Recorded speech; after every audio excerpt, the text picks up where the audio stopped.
vibing on a vibe. Tempo, we smoking my eye. We go 0 to 65, vibing out the way. Get yours, stay alive. Bendo, vibing on a vibe. Tempo, we smoking my eye.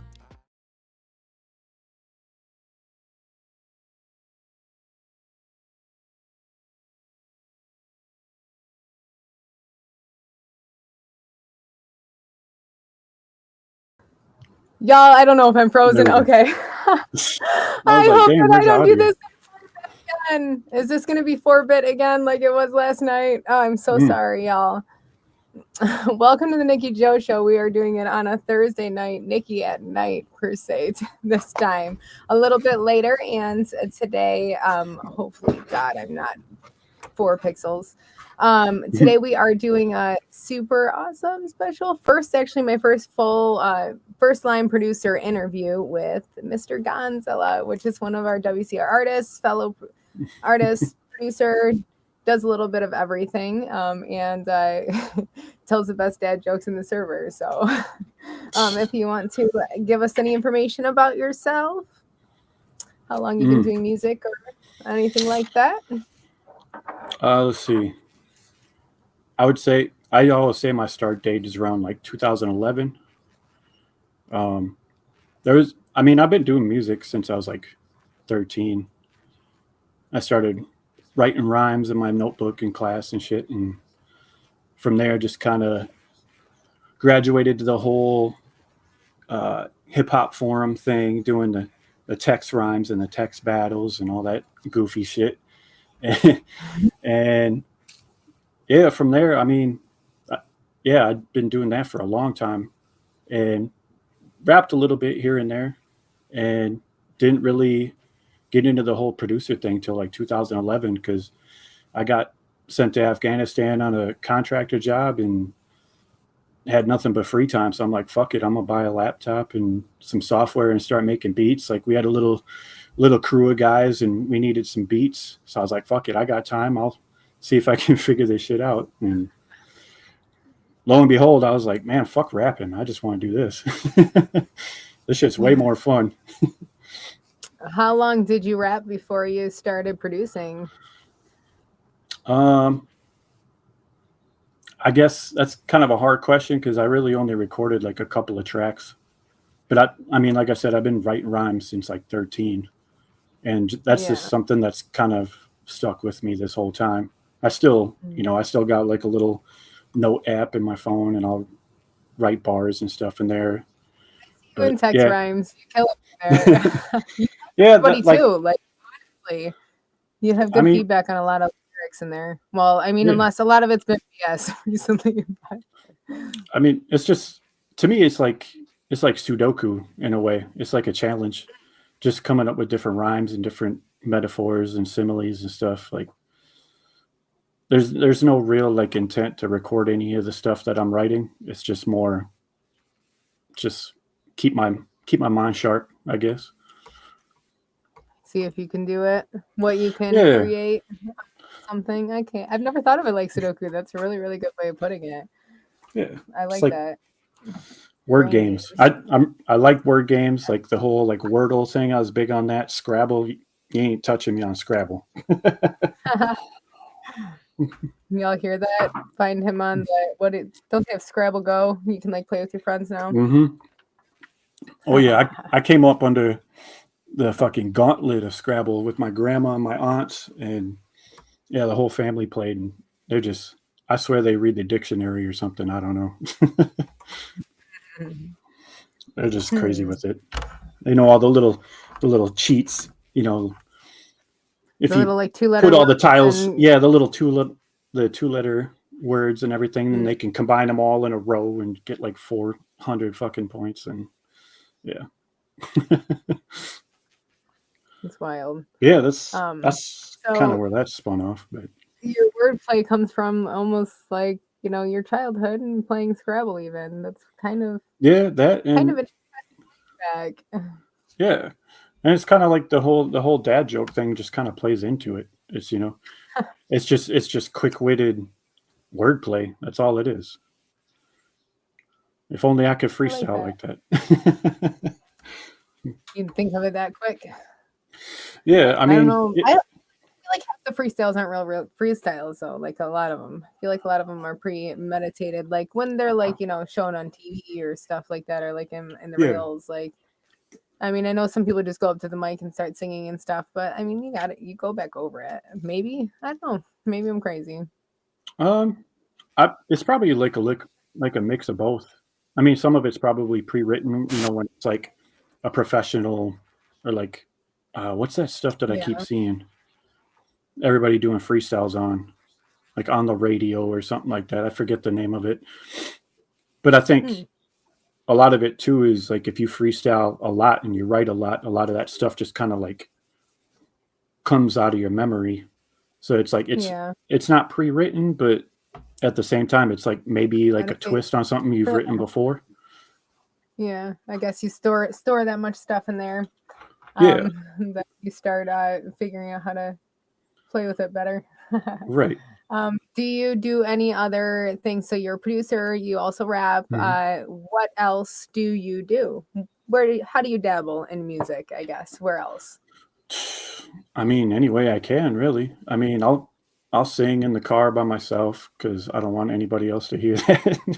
But I mean, yeah, I still enjoy rapping, but I'll play guitar and just fuck around and just anything, It's just something that I've always kind of had in me. Like my mom said, I used to like pull the pots and pans out the cupboard and shit when I was a kid and start banging on them. And had the little toy keyboard and was like playing like what was it, like Motley Crue, Home Sweet Home on the little keyboard and just playing that shit by ear. So I haven't heard that song in so long. Yeah, it's a great song. I love Motley Crue. Lou says you collect pedals. I do. I first looked at like flower pedals and I'm like, wait a second. No, they're pedals. Fresh in today. Shout out to Earthquaker Devices. How many pedals do you own? That's a good question. Let's see. Quick count. 1, 2, 3, 4, 5, 6, 7, 8, 9, 10, 11, 12, 13, 14, 15, 16, 17, 18, 19, 20. About 28. Well, no, 30. 30, and I got 2 more in the mail right now. So 2 more right now. Wow. Shit's like sports cards. You play guitar? Do you play bass guitar, electric guitar, acoustic, rhythm, all of it? Yeah, for the most part. You got bass guitar. I don't have an acoustic, but I actually have one up at my my brother's house and I need to pick up. So I do play like ukulele. I actually play a lot of ukulele. We got one upstairs in the living room and I'll just bust that out and play it for my daughter just Sunday morning. Yeah, just chilling on the couch, just bust it out and come up with some shit. What else do you play? Any other instruments besides guitar? I mean, I guess keys to a degree, but I mean, I'm no virtuoso on any of the instruments. It's just I play well enough to get by. I'm not ready to run out and join a band yet. Yeah. Yeah. How long have you played guitar and instruments? Since you were 13 too? Yeah, off and on since I don't even know how old I was when I got my first guitar. I mean, I didn't know what the fuck I was doing. I was playing left-handed when I first got a guitar. So are you ambidextrous? No, I just didn't know what I was doing. I didn't have anybody to teach me.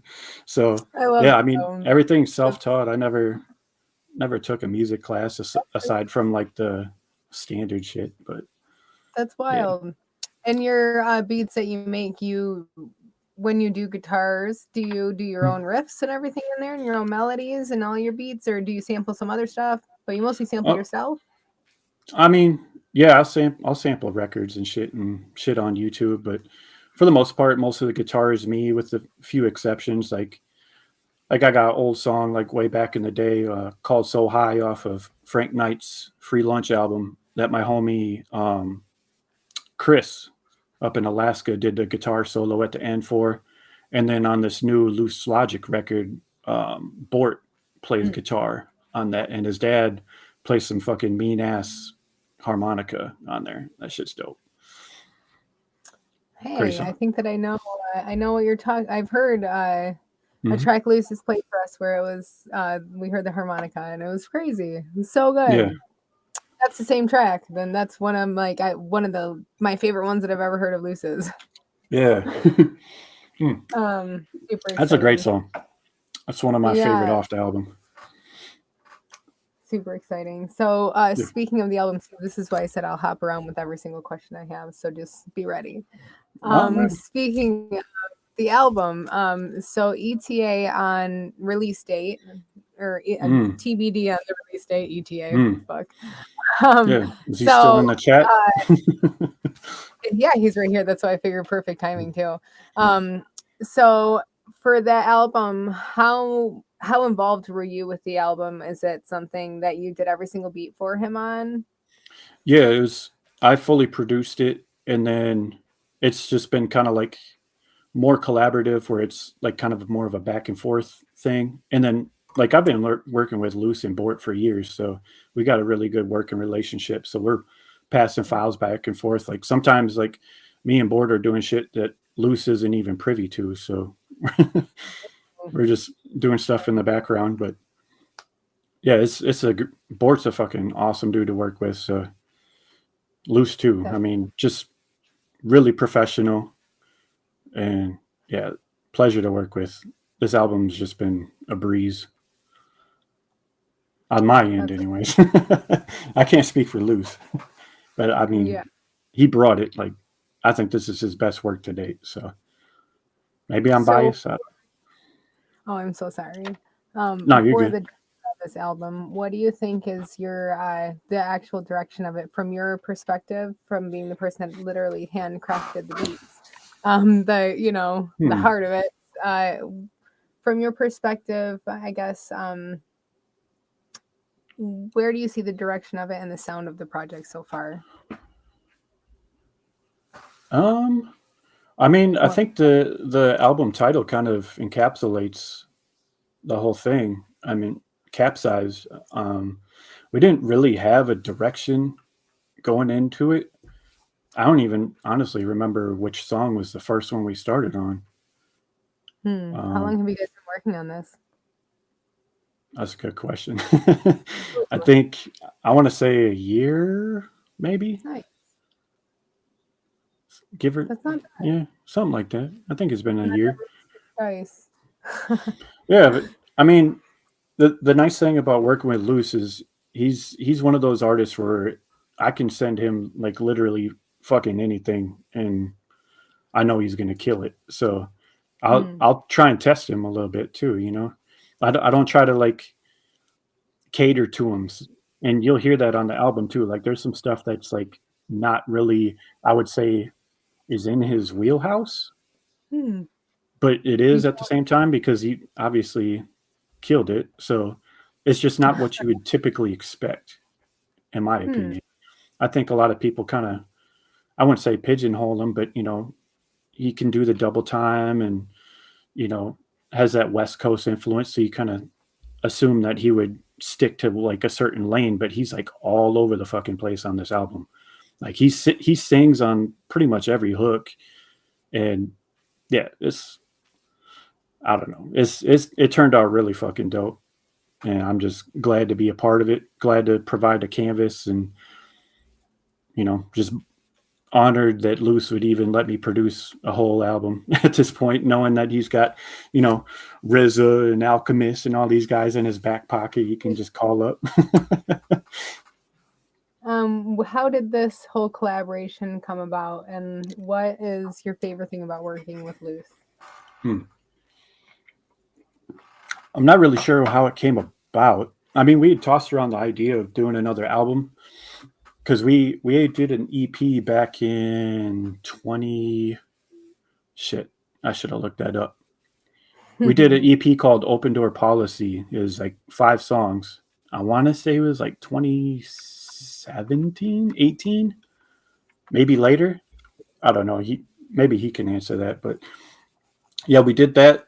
That was kind of like a concept project in a way. And before, I mean, I don't think he's got an album that I haven't had beats on. So we've been working together for a hot minute. He's actually one of the reasons I even joined WCR, him and Shy Money. Ooh, we'll head there next. Yeah. WCR lore when you're done. Yeah. Because, I mean, Luce and I were in the fraternity together, which is like a big collective of artists and a couple of producers and stuff. And so we've been doing stuff with that for a while now. And the open door policy just kind of spun off of that. And then this album's, it wasn't like a sit down, like, hey, let's make an album. It's just kind of like, hey, I'm going to send you some beats. He started making songs, and it's like, well, I kind of like where this is going. Let's turn this into something. So, because he's been doing stuff on the side too. So, because he was in the middle of, I think he was working on his rock album a little bit in the midst of everything. So, timeline wise, I don't know. That's kind of a better question for him. It all kind of like melds together for me. So it'll get rerouted once I get loose up here in the hot seat. It's coming. So WCR lore, let us know, how'd you find WCR, or how'd they find you? How'd your journey come? And let's see. I'm trying to think. I want to say it was Shy Money that reached out first, because we were working on some stuff, and like I'd never even fucking heard of Discord prior to this. I didn't like. Well, that's not true. I've heard of it, but I thought it was like something that you like use to play like video games online, and that's how you like chat outside the game. Yeah, I thought the same thing when I first joined. Especially because it's a video game thing. Like, yeah, that's what I thought too. So it was like people that actually gamed, you know. Yeah. So when he's like, hey, you should come check out this Discord, it's kind of like a mix of people from back in the forum days. I'm like, all right, whatever, I'll come check it out. And it was honestly very reminiscent of the old forum days. So I stuck around, and I don't know why, but everybody was like, oh, let's make Gonz a moderator and a core member. I was like, I really only knew Shy and Loose, and like I knew Cody Nash back when he was that kid Cry, like back in the day, and I'm trying to think of who else. I mean, there's a group of people. When I joined, I think you were already a moderator. I know we got core together. Yeah, we're kind of like the I feel like you were already a moderator. Yeah, we're like the rookies or something. Not rookies, but newest editions for like the appendix. So then you joined, and then you stayed. And I know that you were, when I showed up, you were still running the beat flips. And they had a dirty name. I don't remember what they were called. Yeah, the beat offs. Yeah, the beat off. I'm like, it's something dirty. That's how bad I would be at freestyle. Yeah, it was, maybe that steered some people away. I don't know. I don't know. I mean, I felt like I never should be in the producer section. I'm like, this is like when you open the door at a house that they're like, don't go in there. And you look and keep like, no. If you're trying to dip your toes in the water, by all means. Y'all hear that? Come dip your toes with Gonz in the producer section of Discord. That's right. Feet pics only. Gotta literally dip them toes. That holy water. But same. I don't know what Nash, are you talking about feet pics you're saming? I don't know. Oh, I think he was talking about the I know it's delayed. Maybe a Shy Money? No, because couldn't have been Shy Money, because he's been there since the inception. Okay, I don't know. He'll hear us in a minute because it's so delayed. But so for WCR, when did you join the Discord? Was it before they had their like $500 competition that they did? Did you join like when Jacob did the last competition before that? Let me look. Because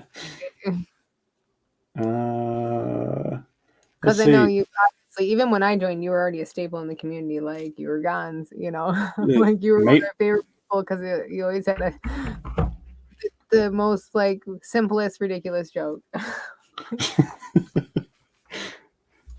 Looks like May 4th, 2022. Of course you would on So the I, 4th. May the 4th. oh yeah. May the 20. 4th be with you. Yeah. No, the score being for nerds. Oh, they thought it was dang. That's really Oh, delayed. That I was like mean, 5 minutes ago, Nash. yeah. I mean, honest. If we're being completely honest, I mean, Discord's still for nerds, but Yeah. we're all nerds in a good way, Yeah. in a healthy Well, way. yeah, yeah. I don't remember what the question was for but I have written down, so I'll go back over these with you. I think that he's talking about the album. Oh Um, yeah. yeah, so then for WCR, did you think that you would like that would happen with WCR? That all of a sudden you know go up? Did you think about going to Texas? Were you originally going Um, to go to Texas? I don't really know who was going to because I was such a last edition. I have no idea.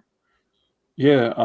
I mean, I didn't think it would turn into what it is. I was just kind of Partially. doing just something to like socialize a little bit and just finding like-minded people to chat music with, because a lot of my like friends in real life, a lot of them don't fuck with music at all, so it's like I can't talk to people about music stuff. So but yeah, Bird actually did reach out to me for the Texas trip, and just I couldn't get the time off. So Yeah. but I would have loved to come because that would have been quite the experience. But Yeah. I mean, we still had your beats. yeah. You were still there. I think everybody kind of was, but Yeah, yeah, it was dope. It looked dope.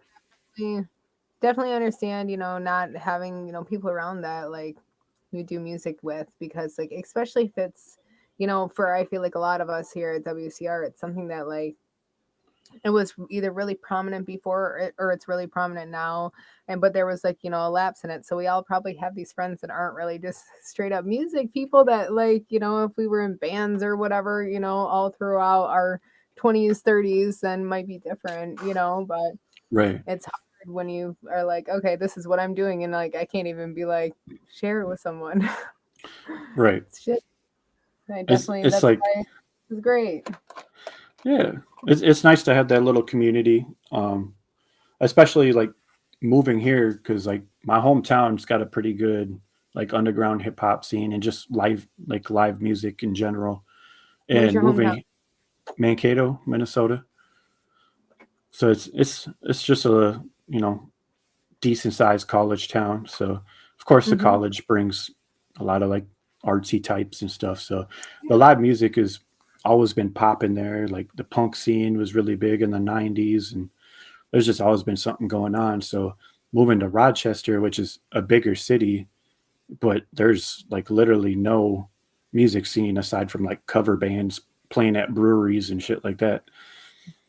So it's like kind of lost my people a little bit. So WCR kind of stepped in and filled that void and kept me creative. And yeah, I it's been love dope. that. Yeah. It's kind of literally what WCR was for me too. I definitely love that and understand.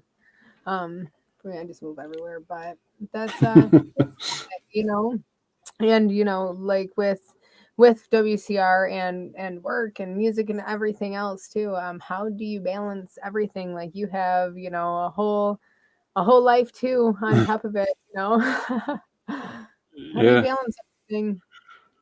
I mean, it's definitely difficult at times, especially now because we just had a baby in July, and Mm. so I've been. Congratulations, by the way. This is my Thank you, first day. thank you. Oh, yeah, happy early birthday. Your fucking birthday's like Oh right around the yeah, 2 days, yeah.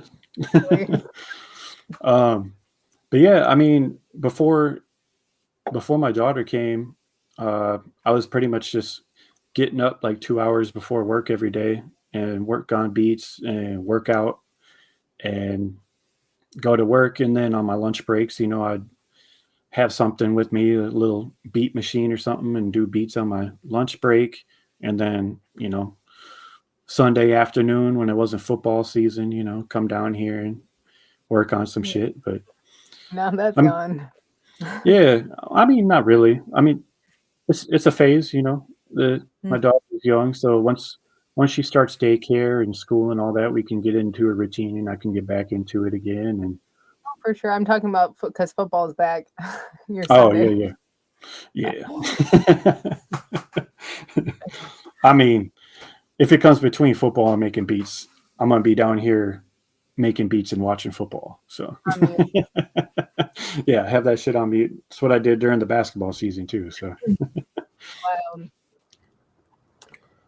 Have you ever had any, I guess, any things when things are going on in your life? Has there ever been a time where you've stopped music for like a considerable amount of time in your life, like due to, imbalance or, being just unable to juggle it all? Have you ever given up music for, or just paused it, not even really given up for no, any given time? Or is it just no, your stand? no. It's I think for people like me, people like us, it's like it's not really something that you can put off because like I think so much of our fucking being and self-worth is wrapped up in this shit. It's like if I'm not making music, like I feel lost. So Mm, but I knew like once my daughter came, like I knew that that was going to be a sacrifice. And for sure. I mean it's been worth it. Like I still have a little bit of time to make beats on my phone and stuff like that. So I've made sure to like counter all these different things, all these different events. I've always made sure that I have a way to make beats no matter what, you know. So there is no excuse. So that's kind of been my way to navigate that. And I've taken a little hiatus, but at the same time, it's like there. Even if I'm not like actively making music, I'm still pursuing music in some shape or form. Whether it's like researching like equipment or trying to learn music theory or buying That's a buying side chick pedals. you can't stay away from, Yeah, there, literally.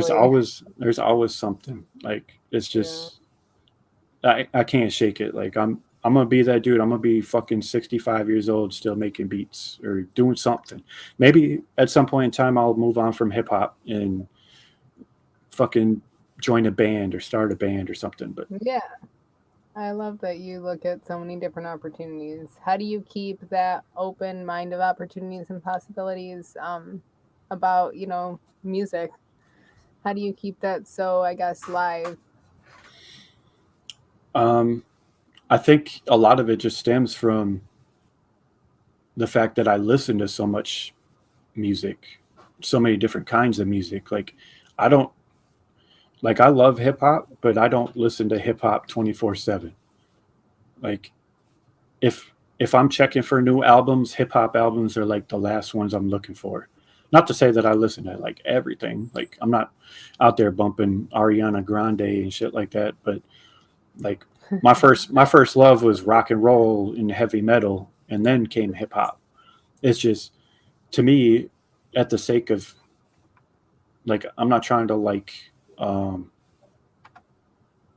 belittle it or anything, but hip hop was kind of like the easiest to get into because you can kind of like come at it fresh and like as no experience and just come Yeah. in and start plugging away on FL Studio like I did. That's what I started on. Just on their FL Studio clicking in melodies and shit with the mouse. You're not playing the notes in or anything like that. So you don't need to have like music theory or know how to play an instrument or anything like that to get started, which is dope because it's the perfect time to come up in the music game. But now that I'm been in the game for a while, I'm trying to just like expand my knowledge and my Mm, skill sets. And because I've always been in love with rock and roll and metal and all these different genres of music, like now it's like, okay, I feel like my skills have reached a point where I can start like dipping my toes in this other stuff. I don't want to pigeonhole myself as a hip hop mm, producer. yeah. But I still Yeah. want to bring that hip hop producer element. So that's going to be like these other that's to kind of segue into like my side projects. Like I've got these other like rock projects and stuff going on, and that's kind of like the way I'm approaching it. It's like I'm approaching making other genres of music from a hip hop producer mindset. And I think that's going to be what kind of differentiates my music from the other stuff. Maybe it'll sound more sequenced and robotic or something, or programmed or whatever, but you know, it's all art and expression. And you know, I just have fun making music. I might come down here and spend 2 hours in the studio and not do a goddamn thing. I might just sit here and fuck around with the pedals, and maybe I'll record it and I'll use it for a fucking skit on my beat tape or something, you know. Just I don't know. It just recently released a beat tape as well. Yeah. What was that, June? Yeah, June. Collage 2, go pick that shit up. Yep. Beat tapes by Gons. Mm-hmm. Can you give us a little bit of information? Is that kind of how your style was going in your beat tape? Just kind of like making just some random shit sitting in the studio? Or did you have a specific inspiration for that direction? Kind of the whole inspiration behind it was, I don't remember where I saw it. I saw something on Instagram. I forget who it was. It was another producer basically saying that, you know, don't be afraid to put out shit that you don't enjoy, or shit that you don't think is like the dopest stuff you've ever made, because you never know who's going to fuck with it. And that's true, because I've had people that, you know, they've came to the studio and I've played beats for them and they didn't like anything. And then I played this one beat and it's like, man, this shit's trash. And they loved it. I was like, okay. So you literally told us in Texas, you're like, oh, Glock out. Yeah, like we're like it's the first one picked. Like I literally recorded my little like wrench ratchet, like you can hear it in the beat. Like it's like I wanted to make a ratchet ass beat, and literally recorded a fucking ratchet. And yeah, it's a ratchet song. Where was I going with that?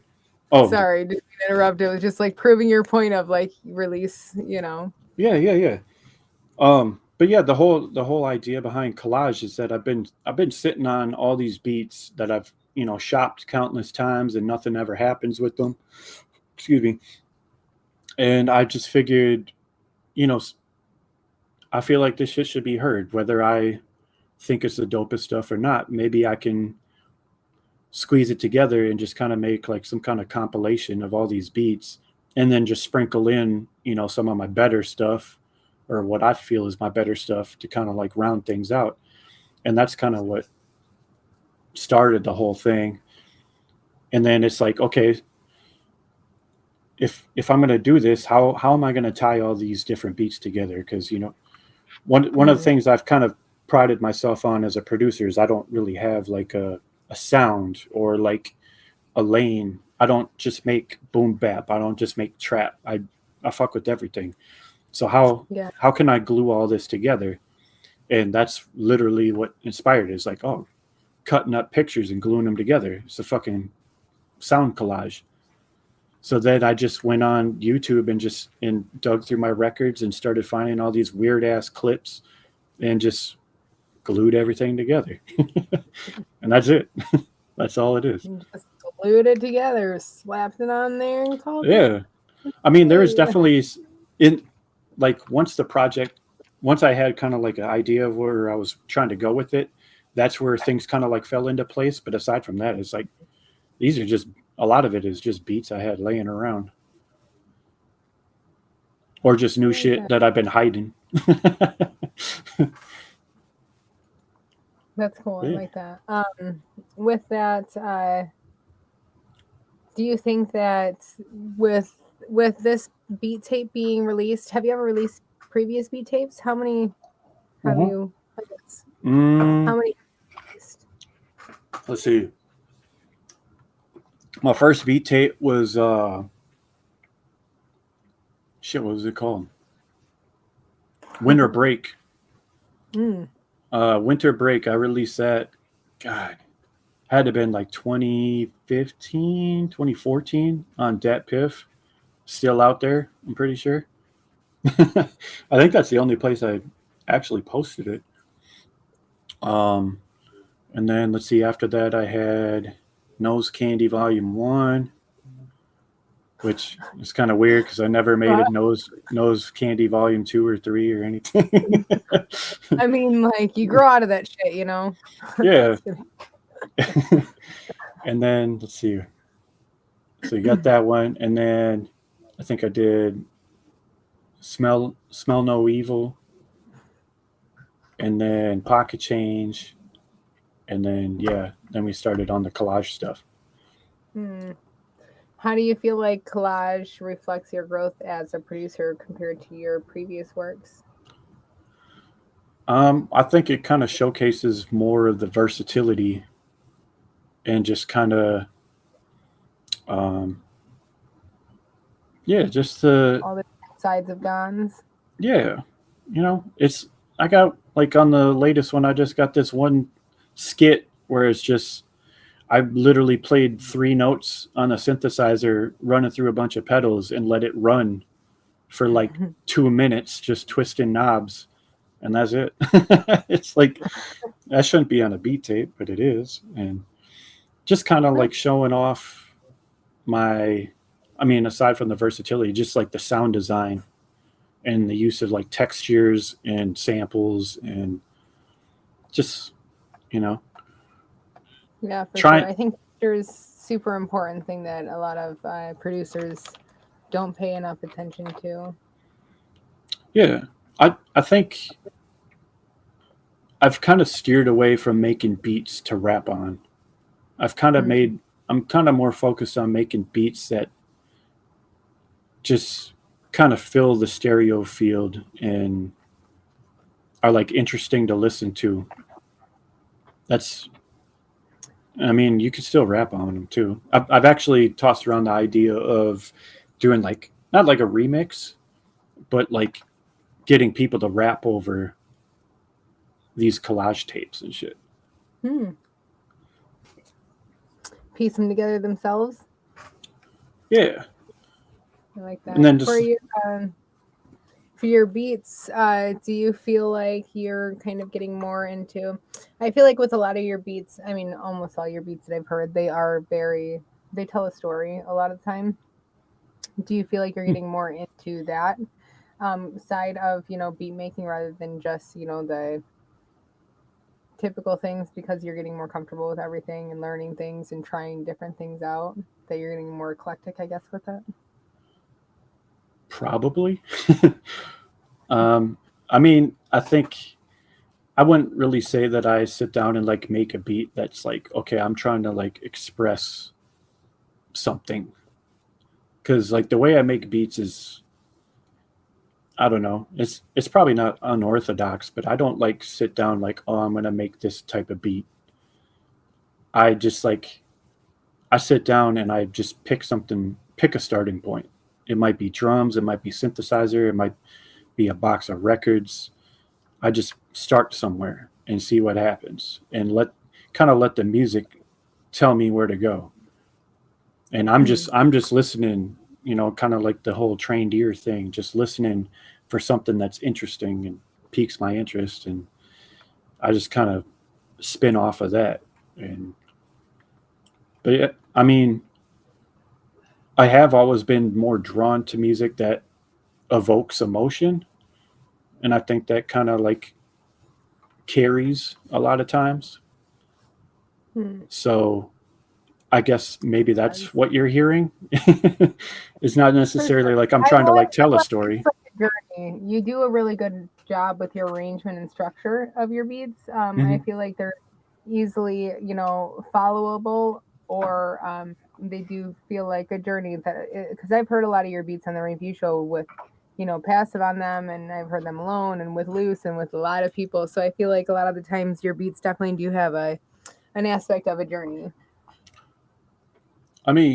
Yeah, with their structure. Yeah, I guess you could say so. That's not intentional, really. It's more so just. What's that? You're like, it just is what it is and what you're hearing of it. Interpretation. Exactly. I mean, that's the beauty of it is, I can sit here and I can make something and I can tell you that, oh, it's meant to be this way, but once that music's released into the world, like you have no control over how people interpret that music. So I'm just expressing myself and like putting together sounds that I think are cool, and if other people enjoy them or think that they tell a story, like that's dope. I'm glad that you're able to interpret the music in a different way because that's really interesting to me. That's why it's like I mean I know it's kind of taboo to like send beats to multiple artists, but at the same time, like the curiosity in me is like I want to send this beat to like complete opposite artists and see what they do. Yeah, that's them interpreting yours as a different story, different journey, etc. Yeah, So that's why music's sending so great. like 5 different artists. How crazy would it be, especially if it was like ones that just are completely opposite too? That'd be wild. Seeing what everybody does. Um, for what do you think sets you apart from most other producers when it comes to your differences in, how you make your beats and your beats, I guess, in general? um I would say I guess the only thing that really sets me apart in my mind is the versatility. Like a lot of the stuff that I do, it'd be very easy for people to listen to and be like, "Oh, this sounds like so and so," or "This sounds like so and so." But then when you look at it from a broader scope, it's like, okay, how many producers are really like hitting all these different ranges? Going from boom bap to trap to I guess EDM you could call it, to Mm. doom metal, Memphis jukin music. I don't know. Like I got a lot of stuff that I haven't even put out that's just like because I don't even know what to do with it. It's just guitar layers, like ambient soundtrack type shit. It's like I don't even know what to do with that. So it's like people aren't even really hearing everything that I'm doing because I'm not putting it out. Just play it on a YouTube loop 24/7 like the bicycle guy. Me and Jacob watch his lo-fi. Yeah, I guess I could. Literally. As soon as he said ambient guitar, I'm like, that's all I thought about. Was Yeah. like the lo-fi channels that I literally play when I'm working. Yeah, just have like that 10-hour loop. Just like my guitar pedals just going crazy and people like Literally. on TikTok sleep into that shit for like 10 hours. Which you'd probably Just, get a lot of viewers. It'd be crazy to see what it's like. honestly, I'd probably get more viewers doing shit like that. I mean, that's like a lane that how many people are actually like pursuing that? Like, oh, I'm gonna make ambient music. And Like, who's like on all hours, like yeah. ooh, I don't know. Maybe I don't know. that's a new lane. I mean, I do have alter egos on SoundCloud. I ain't gonna tell you what they are, but they're out there. I've got three Find different them. SoundClouds. I mean, I haven't put music on the other two in a hot minute, but I've just been working on other shit. But yeah. For your with I guess not just setting your sound apart by the versatility and everything like that. For when you're talking about your versatility is that you will jump between genres, Mm-hmm. intra-generational. Um, like for Genre. that Is that a word? genre, I don't know.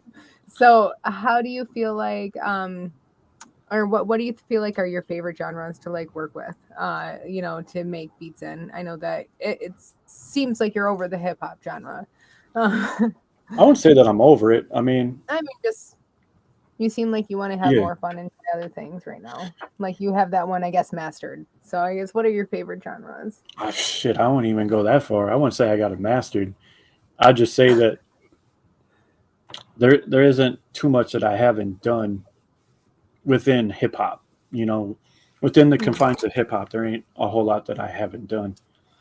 So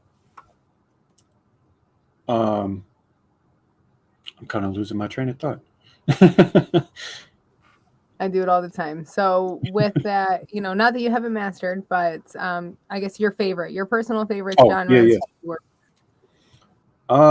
definitely. I'm really getting into like the doom metal kind of shoegaze, I guess you would call it, type stuff. So like, to try and think of like some examples, like Deftones, how they kind of like go from like heavy to just very melodic, very atmospheric, kind of in that realm. Um, but I also really like the old French house music, like early Daft Punk kind of stuff. Okay. Just Shit, like like old school Daft Punk. yeah, like kind of lo-fi synthy, just full on the floor, groovy kind of like funky samples and stuff. I, it's fun to work with. It's not something I do often, but like I said, a lot of times, like the music dictates itself. It's like if I throw a record on, like it might be a country record, so I'm like combing through there looking for something, and a lot of times there ain't shit on there, but sometimes I'll be like, fuck it, I'm gonna try and see if I can do something with this. But yeah, I mean, old school boom bap is always that's like my home base, you know. Like Okay. if I'm in like a creative funk, I'll just pull out the record crates, fire up the sampler, chop up some drum breaks, and fucking just make some boom bap. Um, I like doing the trap stuff, but at the same time, it's like I don't know.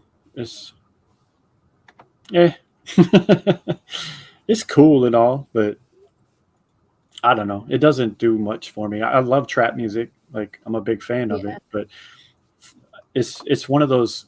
That's probably like the genre I would say I struggle with the most is trap, doing trap Mm. stuff because my brain works differently. Like I'm approaching it from an old head point of view. Like I want to sample, I want to chop drum breaks and all the fancy little FL Studio hi hat, clicky 808 slide, all that shit. Like I don't use FL Studio, so I'm not using the same tools of the trade. You're Ableton.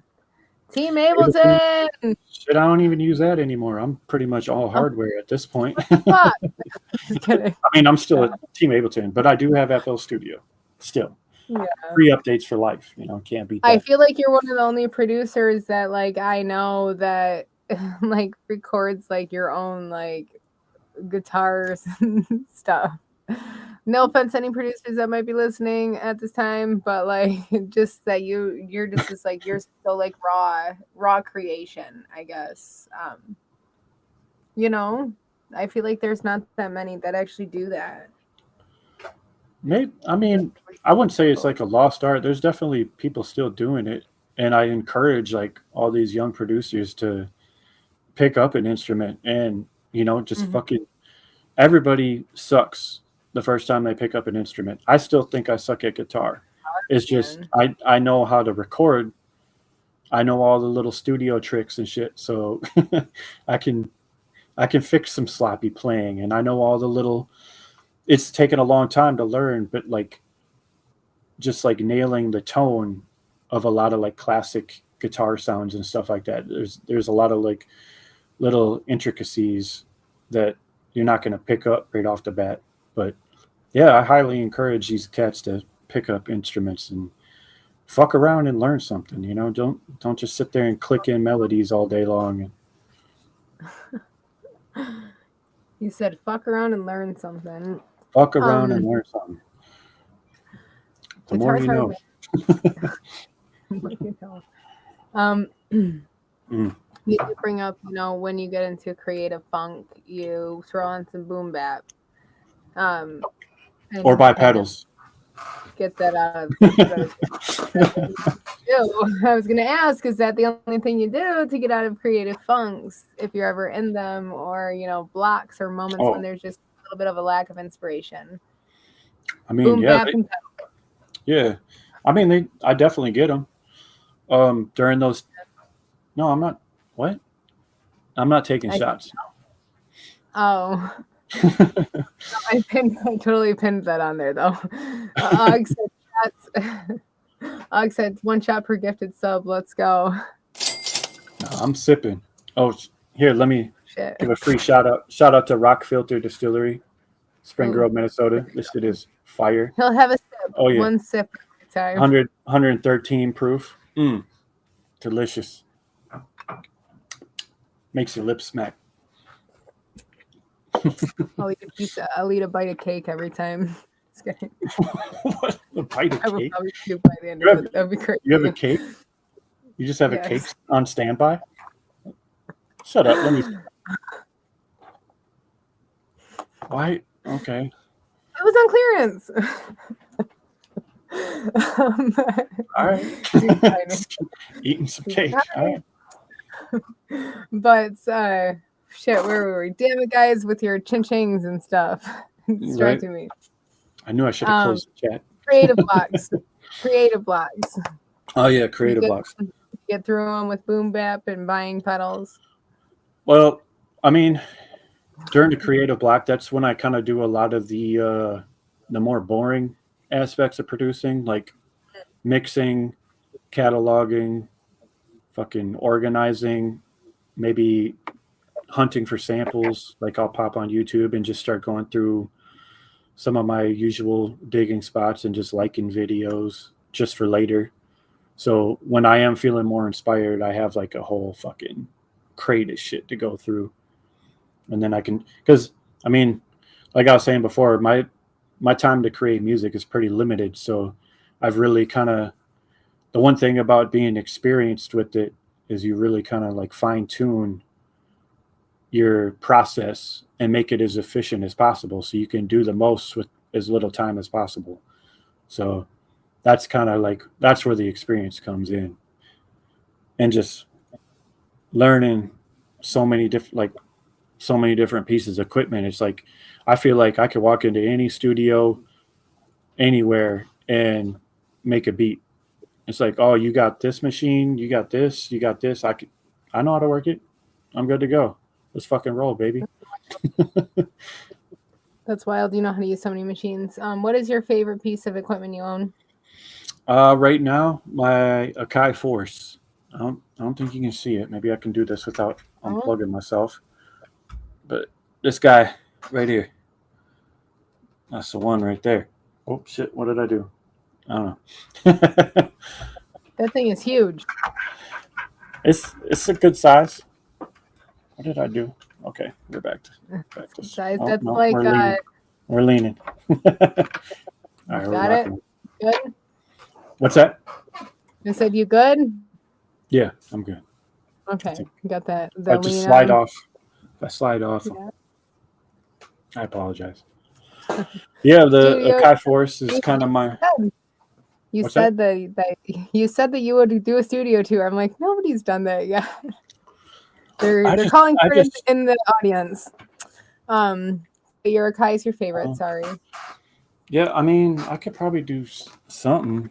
I'm just worried that I'm gonna unplug something and fuck it up, but I don't know. If you do it here, Ray knows what my studio looks like anyway, so shut up, Ray. we can do it a little bit more towards the end. Yeah, there's a bunch of pedals on the floor.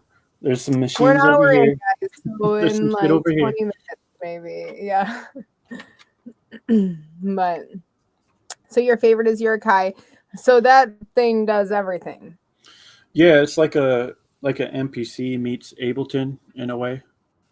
It combines a lot of the workflows between the two. So at its heart, it's an MPC, but it incorporates a lot of the Ableton workflow with the scene launching and the pads and all that stuff. So for me, using Ableton, and it connects to Ableton too. So that's a bonus. I think that's the thing I always see on Ableton, that they try to sell you for a shit ton of money. Yeah, it's standalone, Jacob. To answer your question, it's standalone, but it connects to Ableton via Wi-Fi, so you can dump your projects into there and shit and control different aspects. Unfortunately, the pads don't work with Ableton over the Wi-Fi. You'd have to connect a MIDI cable, but I pretty much make the beats solely in that, and then once they're at a point where I feel like they need mixing and like more fine tuning, then I'll dump it in Ableton.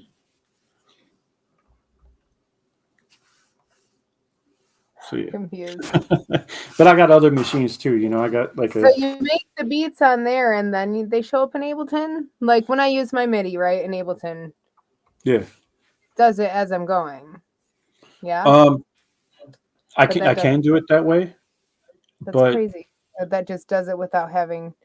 How do you know what you're doing? yeah. So see, I know I should have used my damn phone because I could have actually showed you how I do it. But yeah, You you can could probably.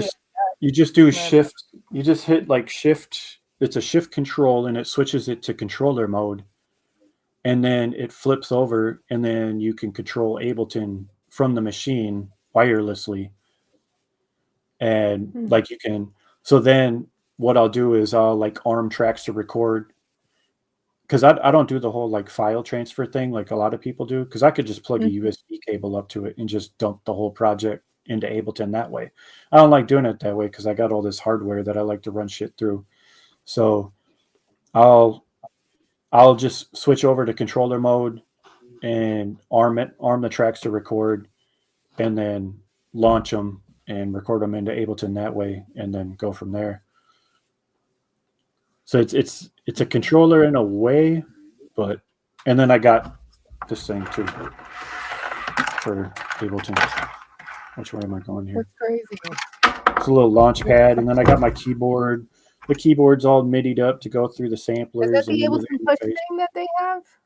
No, I used to have one of those, but once I got the Force, I didn't need it anymore. So That's I downgraded to this. That's kind of like that. Yeah, it's like a push, but without the screen. Okay. Yeah, That's crazy. yeah, it's Sorry, fun. my Like, mind blown. everything is connected.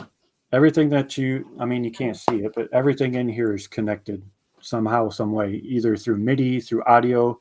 Like I got my mixer routed up so I can send audio from one sampler to another and back, and through my pedals. I got 2 different pedal chains going. All the synthesizers, like I can route samples through the synthesizers and vice versa. And yeah, it's taken a lot of a lot of time and research How long has to get everything. been building your studio? I think I really kind of started, like I got my first MPC in, I think it was actually 2015, 2016. Damn. So like that first album that I produced with Frank Knight, Free Lunch, it's like an old school boom bap album, but I actually didn't even have my MPC. That whole album was made in FL Studio. So after that album came out, it was that summer, I think, that I got an MPC for my birthday. And yeah, that kind of just kicked off the whole hardware thing. And Studio. yeah, then I started buying up fucking samplers and synthesizers. Like plugins and everything are cool, but you know, it's a lot cooler to sit here and just have everything right in front of you. And when you turn a knob, it's like instantaneous, like staring at a screen. It doesn't feel organic to me, you know? Hardware over software for you? Always? I like both. I'm hybrid all the way, but I prefer hardware just because I like the ability to not have to fire up the computer to make music. So, but I still use plugins and all that shit too. So, I couldn't live without my plugins. What do you think that what challenges do you think that I guess producers face in today's industry with all the different plugins and everything else that's out today? Achieving individuality, like creating your own sound. Like, I mean, you saw it with like Omnisphere and Serum, and fucking going back to like Nexus for the early trap days. Like, you get these plugins that everybody kind of gloms onto and become trendy. And now it's like, I would say the new thing is like arcade and I guess Splice isn't a plugin, but it's kind of like a library. But yeah, like Yeah. Arcade, shit like that. Um, a lot of these young producers are, just kind of, maybe they're just Googling, like what's the best plugin, and that's what pops up because that's what's trending. So they follow suit, and then they don't know enough about sound design and synthesis and stuff like that to like tweak the settings, or maybe they're just doing it, blindly. And I mean that works too. I mean that's how I learned. So, but yeah, I think a lot of the producers sound the same because they're using the same resources that everybody else is using. They're not venturing out and trying new shit. They're just sticking to what works or what's easily crackable or fucking Yeah. just. Oh, for sure. But I So when we mean, heard the review show, this things that were like, this is so generic. yeah, I Not mean, but at the same time, it's like, we got to start somewhere. So it's like I'm not knocking them for using the same Yeah. plugins as Would everybody you else. be a softie on the review show? What's that? Would you be a softie on the review show? Hell no. Especially when it comes to beats. That'd be crazy to see you I'm guys review. I'm hard to impress. Y'all give out fucking 7s and 8s and 9s like it's nothing. You'd be lucky to get a 6 from me. I'm hard to impress. Not saying I'm better, but and I'm not clowning y'all either. Everybody's got their own interpretations. Oh, you're good. Yeah. I take no offense. I wouldn't be offensive though. I wouldn't like shit on people. I try to be constructive. But I'm not going to be giving out 8s and 9s because 8s and 9s to me, like you talk about 8s and 9s, you're talking about like classic records. You know what I'm saying? Like Thanks, Dice. wow. Dice just gifted 10 subs. Gonna drink some more. All the subs. Apparently. Wait, I unpin that. I'll take a drink for that. Thanks, Dice. She's a piece. My dad juice. I don't know how much that's gonna go off. But just be like in my face. So for that being one of the challenges that you feel like that producers face is the individuality. How do you think that even like social media coming and all of the digital landscape, I guess, going on kind of has shaped the producers industry as well? That's a good question. I mean, that actually kind of ties into what I was going to say. On top of that is with social media and everything, it's kind of like not only that, but just the internet in general. It's made it a lot easier for people to get into this stuff, which is a double-edged sword. So it's like the bar for entry is a lot lower, which is great because then you can get more people expressing themselves and being creative. But at the same time, now everybody's like trying to compete in the professional realm. And I think social media is just kind of like muddied the water in terms of that, where it's just everybody, you got millions of people trying to accomplish the same thing. And a lot of them honestly sound the same because y'all are using the same plugins and the same drum kits and the same MIDI loops. Like we know, you ain't fooling anybody, but yeah, it's kind of like saturated the market. So it's a lot harder for people to discover. I shouldn't say harder for people to discover new music because it's very easy to discover new music, easier than it's ever been. It's harder to stand out amongst your peers. And it's like this day and age, it's like the only people that are going to stand out are the ones that have the money to dump into all these algorithm based, promotion packages. Buying your way to a top view. Yeah.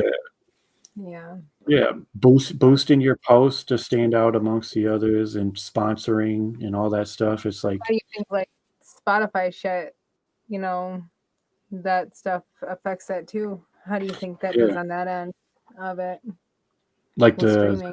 bot farms and shit. Or Yeah, like being able to pay for, the specific like promotions and stuff that are like not the ones that are like offered by them. yeah, I think are they all farms when they're actual promotions or do they actually put you on playlists? I mean, everybody's trying to hustle. Everybody's trying to find a way to make it easy bucks. So why not cash in on all these fucking young people trying to come up in the music industry? So to me, it's like I, I've never given a fuck about plays and views and shit like that. Like I couldn't even tell you how many Spotify listeners I have. I don't care. Like I'm gonna make music even if I don't put it out. I'm gonna keep doing it. So to me, it's like I know that I'm not the target for these, I don't know, promotional packages or whatever they got going on. But I don't know. It's like I'm kind of torn because it's like I understand people are trying to make money, but they're also taking an advantage of young artists and kind of stroking their ego a little bit. It's like, oh, I got a million views on this song or whatever, but they're all fake. And maybe that Yeah. snowballs into something else. Like it, I mean, I feel like what happens when you sell out a stadium or when you get big enough, to like be doing a show or someone contacts you about doing a show and then you don't have anybody that fucking shows up. right. You sell like 5 tickets and it's like your mom, your grandma, your auntie, and some chick you met in the alley before you went in, you just gave her a ticket. But I mean, I don't know. Like the whole streaming thing is fucked anyway. So Yeah. I feel like the music whole industry has changed so much over the past like 10, 15, 20 years. Like that's been one of my most interesting topics is like everybody that started music so long ago, like seeing the differences in it then and now. And if it's yeah, easier then, if it's easier now because you don't need to have like the label because you have the independent, but then there's so much of that shit going on too that it's like it's right. saturated almost. Yep. It's that double-edged sword. You don't need a label now. Where it's like, back in the 90s, it's like there was only a handful of producers because the bar for entry was so high. There was no software. You had your MPCs and your SP 1200s and shit, and those things are like $3,000-$4,000. So it's like nobody knew any producers. You had like one producer, two producers in your city, and everybody went to them. So now it's like you can go and crack FL Studio for free. It's just not even the same, but like the hustle back then is like way different. So the I feel like the product itself, the product of music has changed in a way when it switched from, people selling CDs out of their trunks to, buying bot farms to run your numbers up in the hopes that your shit goes viral. Or I guess I don't even know what the end goal is with that, but Yeah. That's how I feel too, is like if you don't have the actual fans, like how are you I don't know. it's not sustainable, No. like that's the difference. Is like everybody's trying to find a shortcut. And the truth of it is, if you're trying to have any longevity in the music industry, shortcuts aren't going to get you there. You got to grind. Like all these, you think about it, like 90% of these cats that are like big names, household names now, they didn't just blow up overnight. Maybe they blew up to a certain extent, but they already had a fan base before that. And there's like a whole team of people behind these cats too. It's Yeah, the whole going viral thing is just not a good look. I think we're starting to see a trend too where people are starting to go back to the grassroots movements, like starting local and performing and selling your merch, selling physical copies, going And on I think tour. people like that. The consumer likes that because it feels Yeah, more. It's like getting something hand and homemade versus just exactly. fucking Walmart.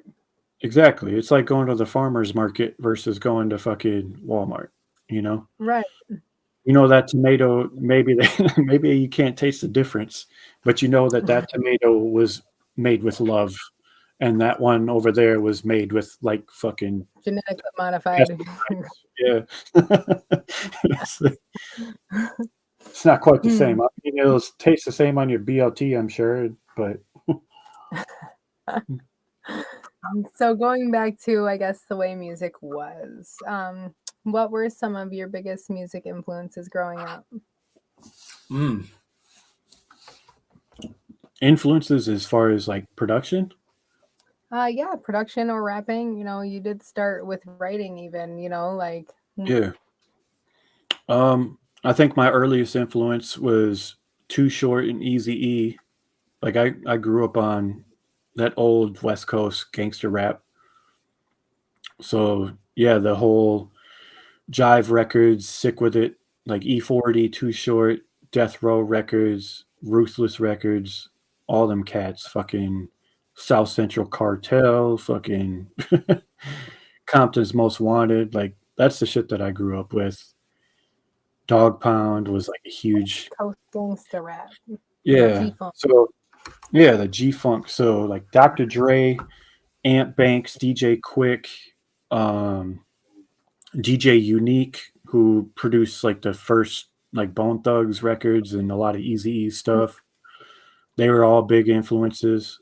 Like their use of their combination of samples and synthesizers was like really unique to me because the guys in New York weren't really doing it like that. They were more like sample based, Hmm. whereas the West Coast producers were more like live instrumentation and stuff like that. So that's just always kind of like I like the mix of the two.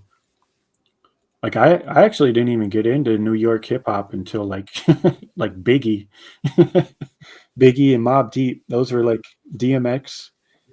Like I was all strictly West Coast before that. Yeah. I hadn't heard So any of those we're both guys.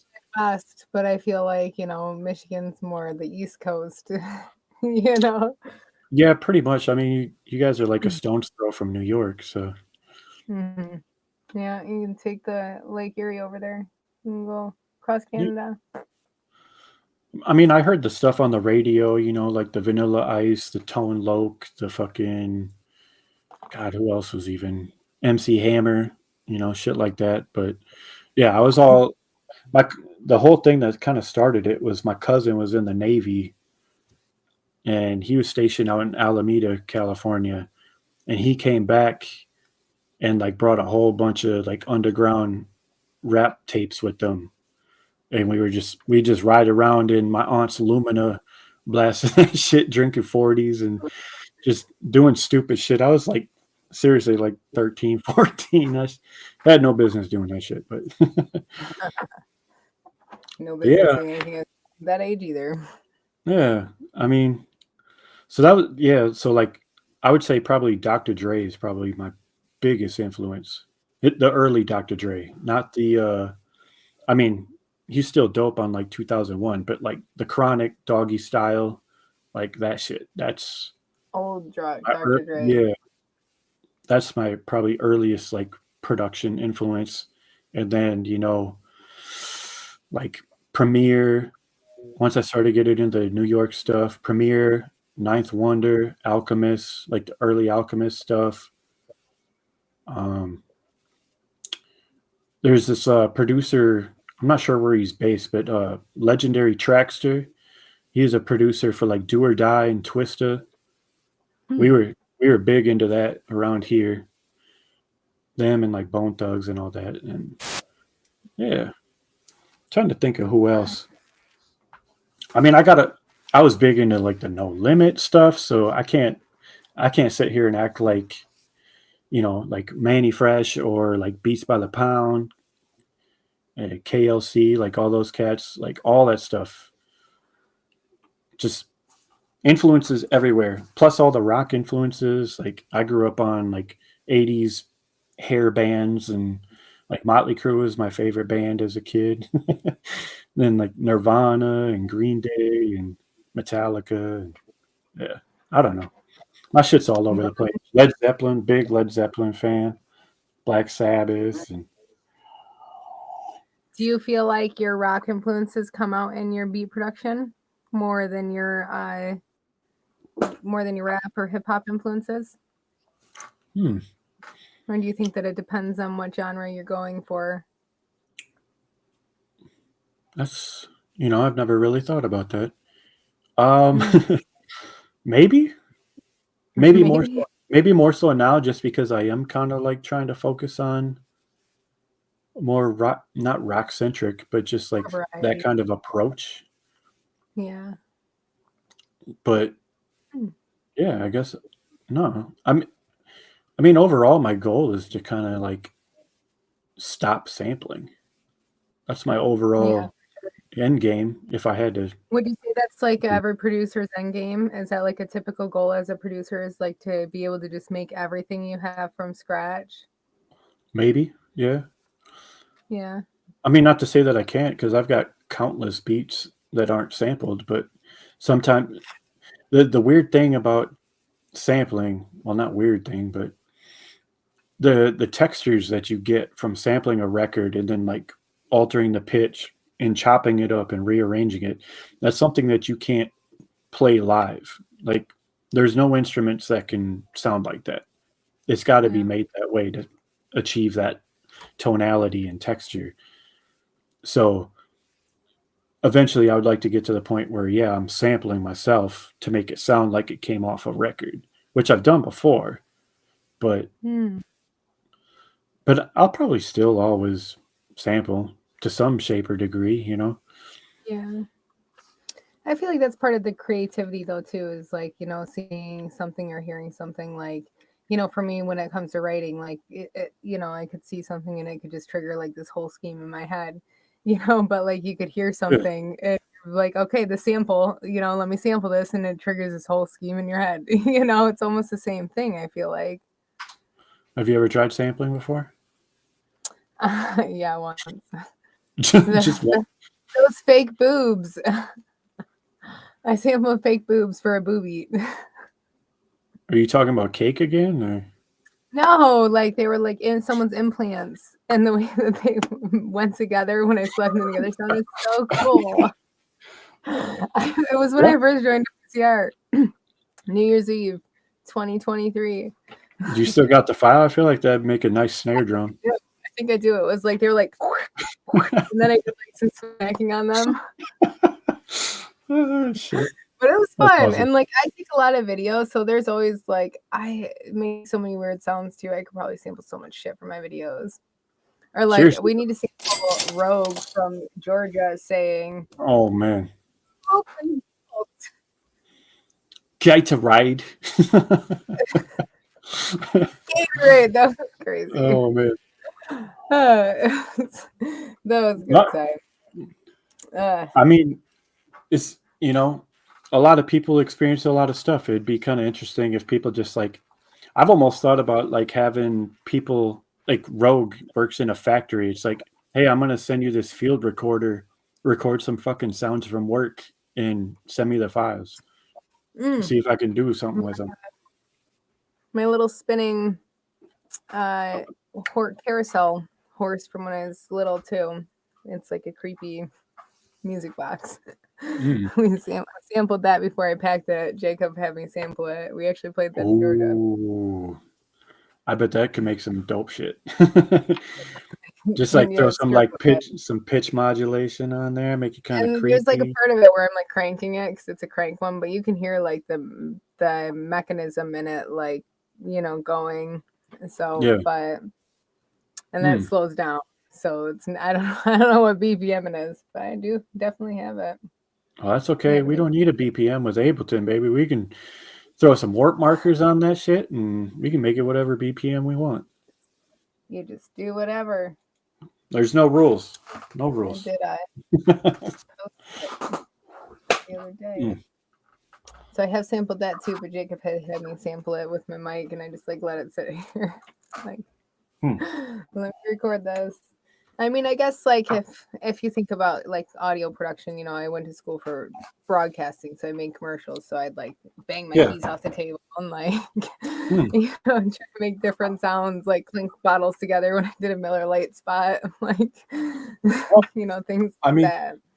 Yeah, I mean that's how they used to do it back in the day. You know, like all the soundtracks for like TV shows and shit. You'd have like guys in the back studio just like with like horse hooves clomping on tables and stuff, and like banging spoons and different shit together. Some guy farting in a 5-gallon bucket, and you know, see what happens. What can we do with this? What does this sound Fart in like? a 5-gallon bucket.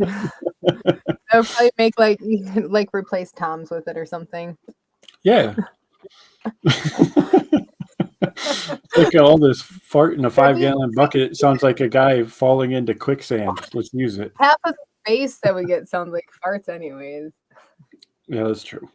That's true. It's pretty easy to make fart noises. Yeah. It is. They're the easiest to make. My fart bass. Shout out to the fart bass.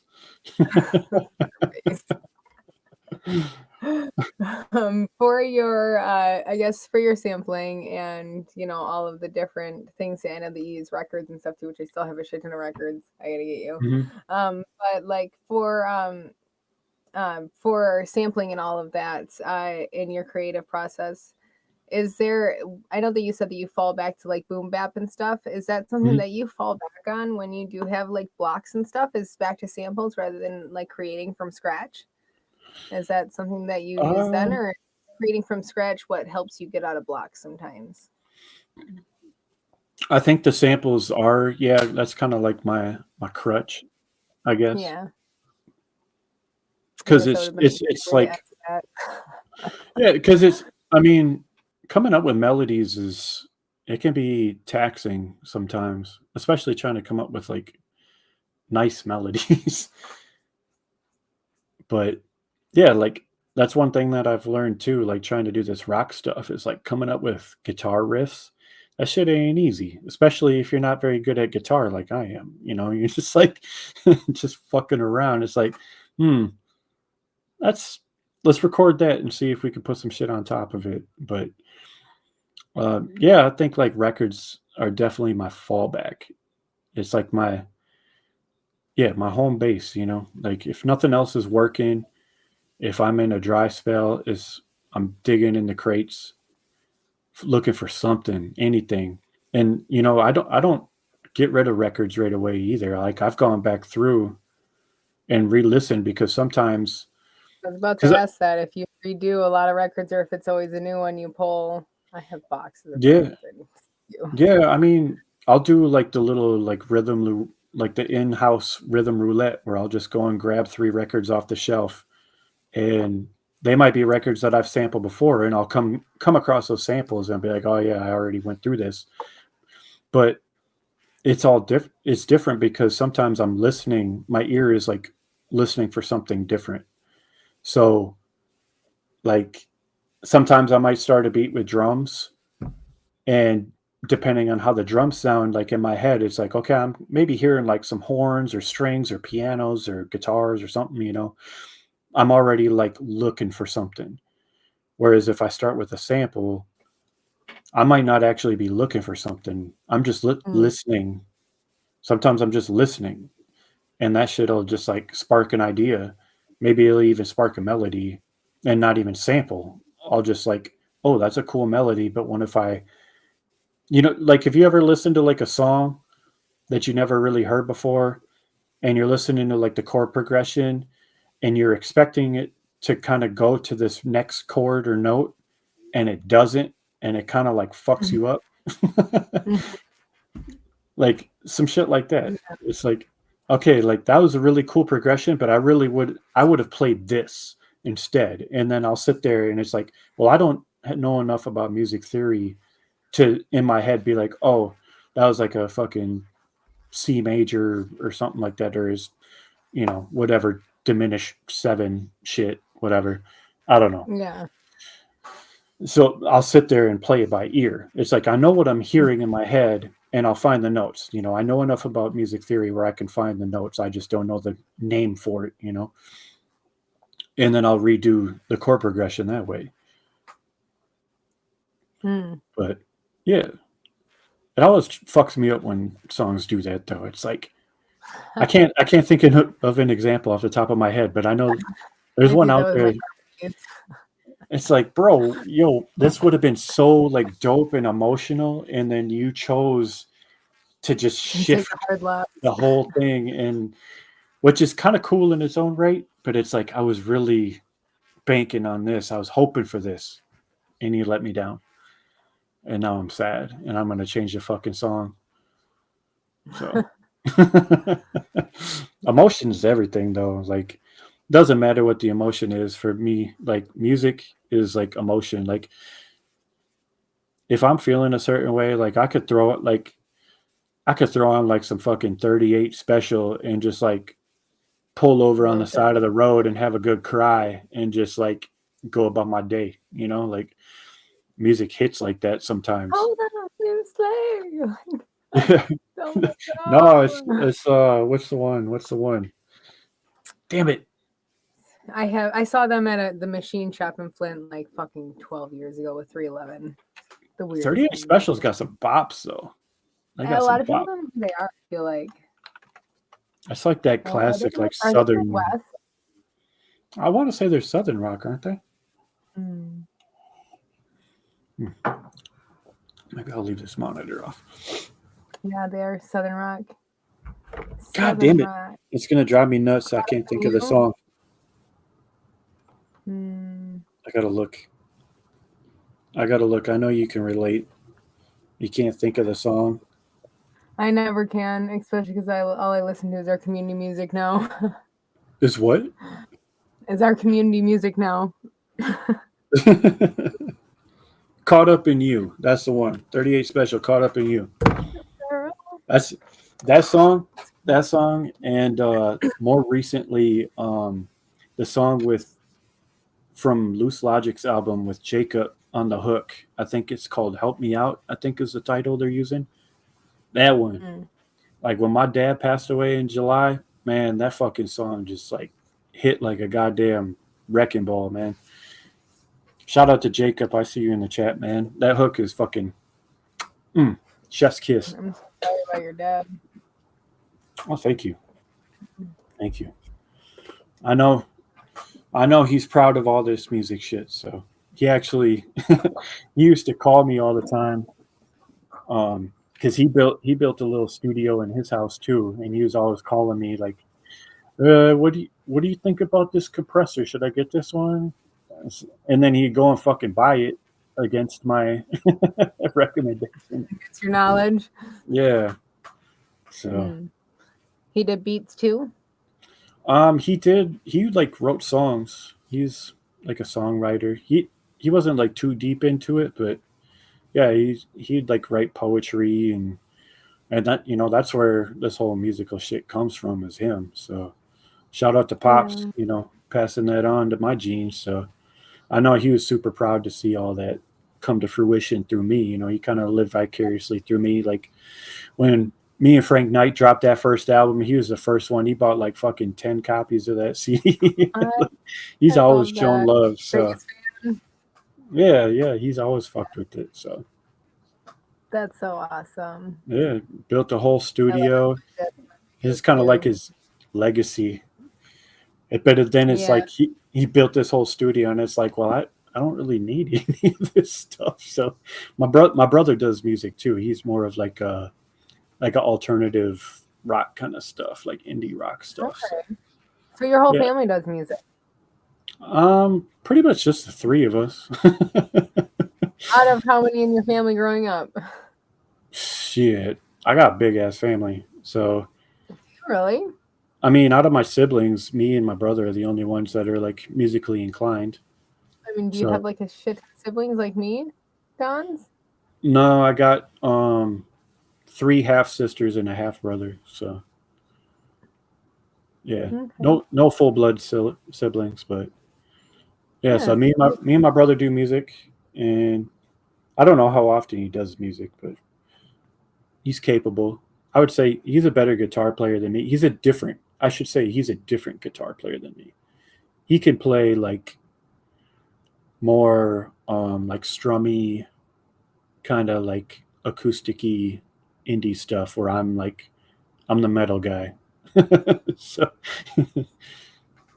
but it's fun, we get together at family gatherings and shit. What's that? Does he do a lot of acoustic? Yeah, that's his main thing is acoustic.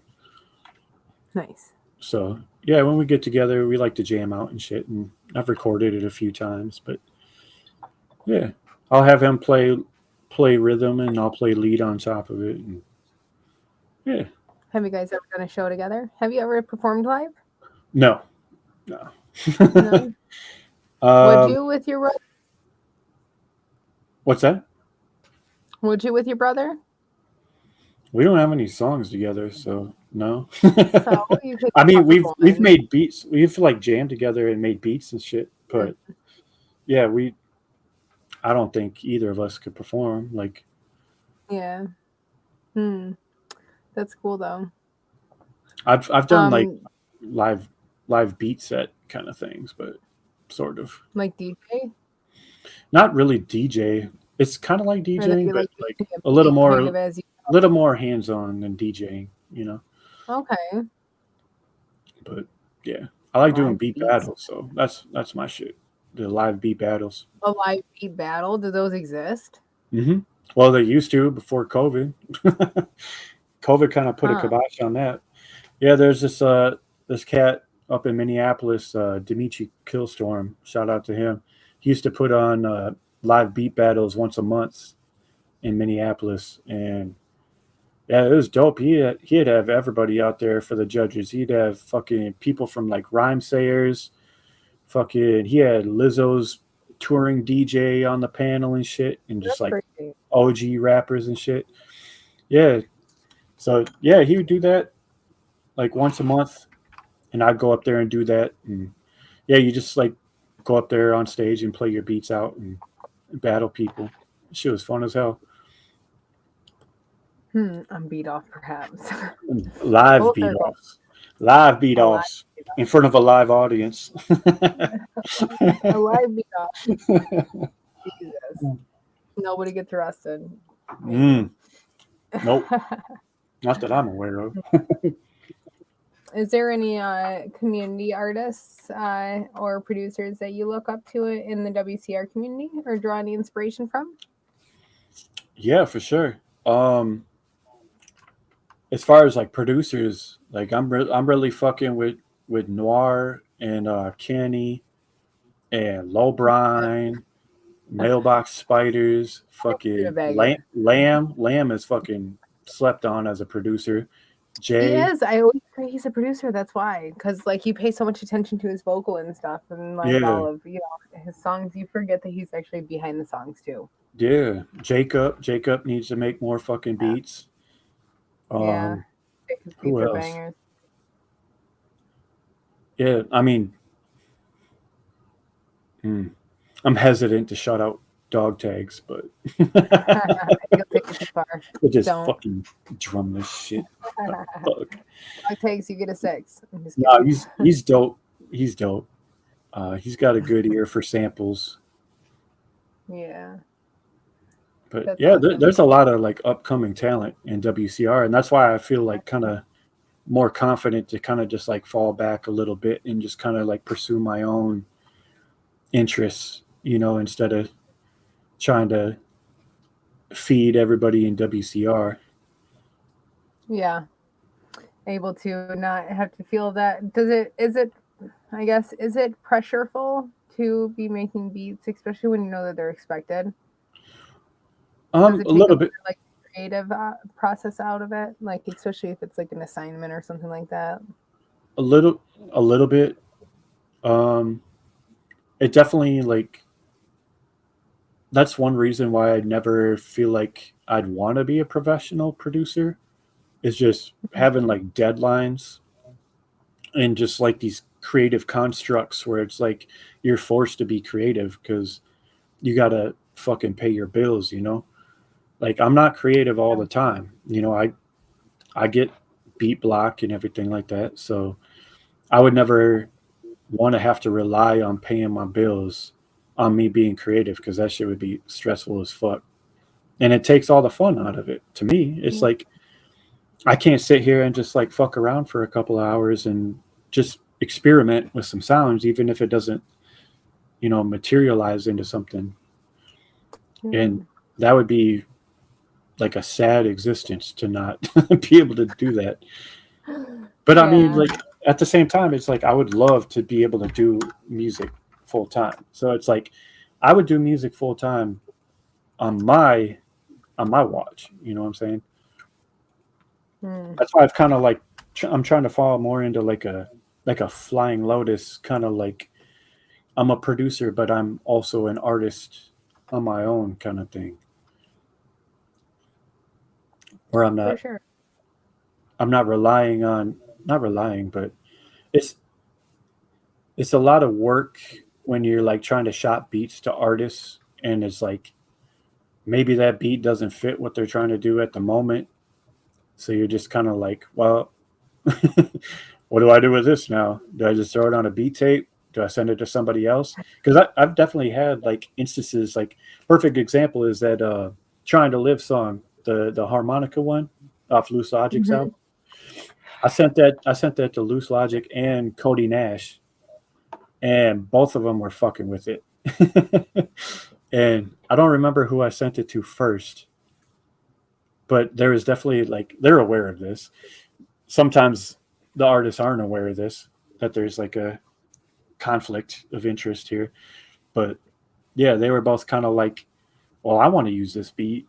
And I think they kind of hashed it out themselves. I don't even think I had to step in, but yeah, just like a perfect example of like, As a producer, if you gave someone the same beat, shopped it around, mhm. do you think that, what if they, recorded a whole fucking song to it and then by the time they found out about it, like they couldn't even like lease it or whatnot, like would you build a beat for them?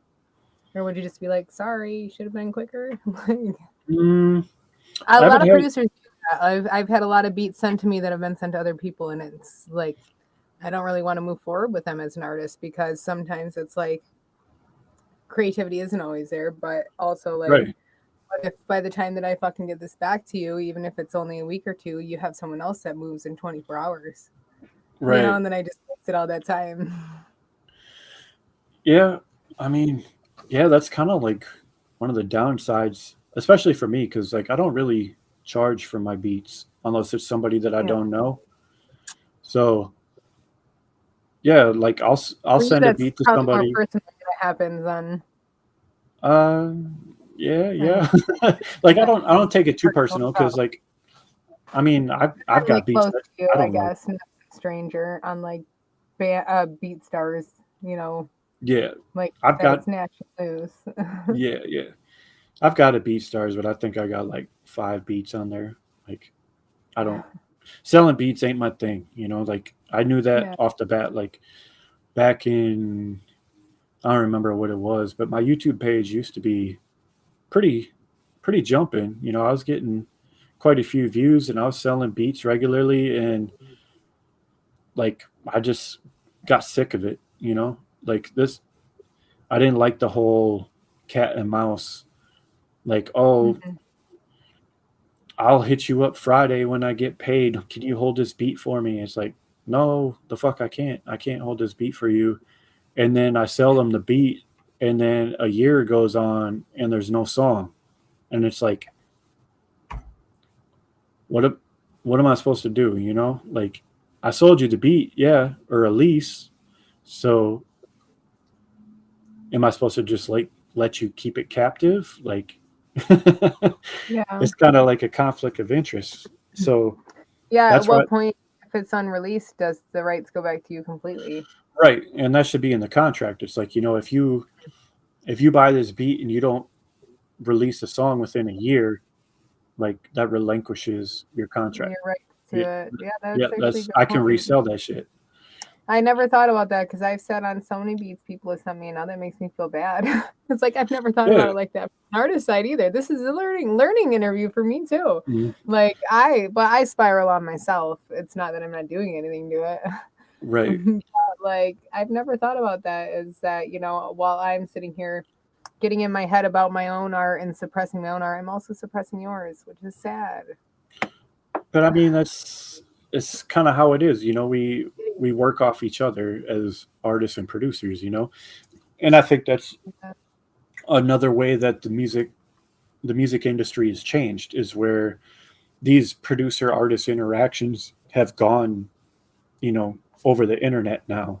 Yeah, Whereas before all they used to be very like in person, which is how I prefer to work. Like I would very much prefer that an yeah. artist that I'm working with is right here next to me, because then we both got input. I'm making the beats on the spot, like we're going with the flow, and How that's often is have you had that opportunity of the live collaboration like that with an artist making beats? um Sorry to cut you off. no, you're good. I actually, there was a year I spent, what year is it? Was it 2016? I think it was 2016. I lived in a house with four rappers, That's and awesome. we fucking made music constantly, like That's what we constantly. do. Yeah, WCR it was like the compound. yeah, it was like the WCR fucking Texas Georgia trip, but every fucking day. That's So awesome. we were constantly working on music, having people come through, and it was like organic as fuck. So like down in the basement, I had my little setup on the one side of the basement, and then we had a recording booth with another computer and a recording setup over there. So we'd be basically partying on my side. I'd be making beats and fucking partying and shit. And then once we had something, we send them over to the other side and record some shit, and everything done in house. And I mean, that was super dope. That was a big learning experience for me. Just like That's awesome. learning how to like literally like fucking produce, like having, because we record demos in my section before we go over to the booth.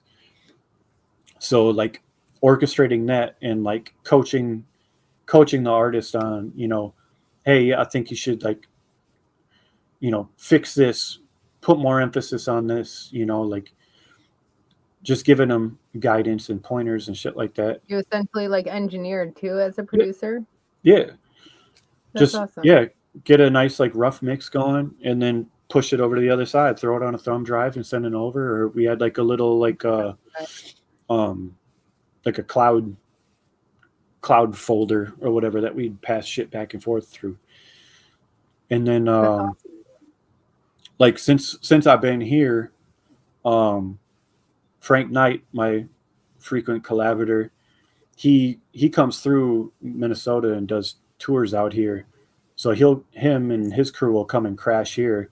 He hasn't came out in a while, but last time he came out here, him and one of his homies came down, and I just fucking handed him a microphone. I cooked up a beat real quick, and fucking we just like laid that shit straight to cassette. Like it was dope Where as you fuck. at, Frank?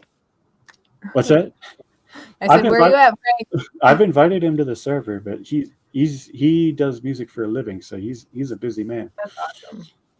So yeah, having him and architect, yeah, that was the cat's name. Having them come through, they both laid down some verses on some beats, like straight to cassette, like old school style, and then later like sending them the files and having them re-record it in the studio and shit. Like that was super dope. And every now and then I'll have like some homies from my hometown come through, and they'll pull up and we'll work on some shit. And yeah, it's fun. That's the way to do it. That's the way to make music. Is I wish I could get Loose Logic out here, but Yeah. Have someday. you ever met Luce in person? Yeah. I was out in California for job training for like 3 months back in shit. I forget what year. Was it like 2018, 2017? I don't know. But yeah, I went out there and met up with him and went down to the studio with him and Bort. got to kick it with them. Loose laid down some shit. We went and kicked it at his homie's mess man's house and just got drunk and fucking freestyled. And little known fact, Loose Logic can fucking spit off the dome like a motherfucker. He can freestyle like crazy. Don't let him tell you otherwise. Don't let him. Say get him up here for an interview. I should make him do it on the spot on the street. He probably wouldn't do it. That'd be yeah, crazy, I don't know if he would, but he can. I know he was a couple of drinks in, but yeah, we'll have to. Well, maybe it'll be a later stream because it'll be Pacific time. That's true. Yeah, he might have some whiskey. Don't let him tell you otherwise. Loose Logic can freestyle like a motherfucker. What do you think is your we'll start wrapping up here shortly. Couple quick ones. What is your most memorable collaboration that you've done? Like in person or just in general? Any in general. It could have been an in-person collab. It could have been, it could have been something that never even was released. Most memorable.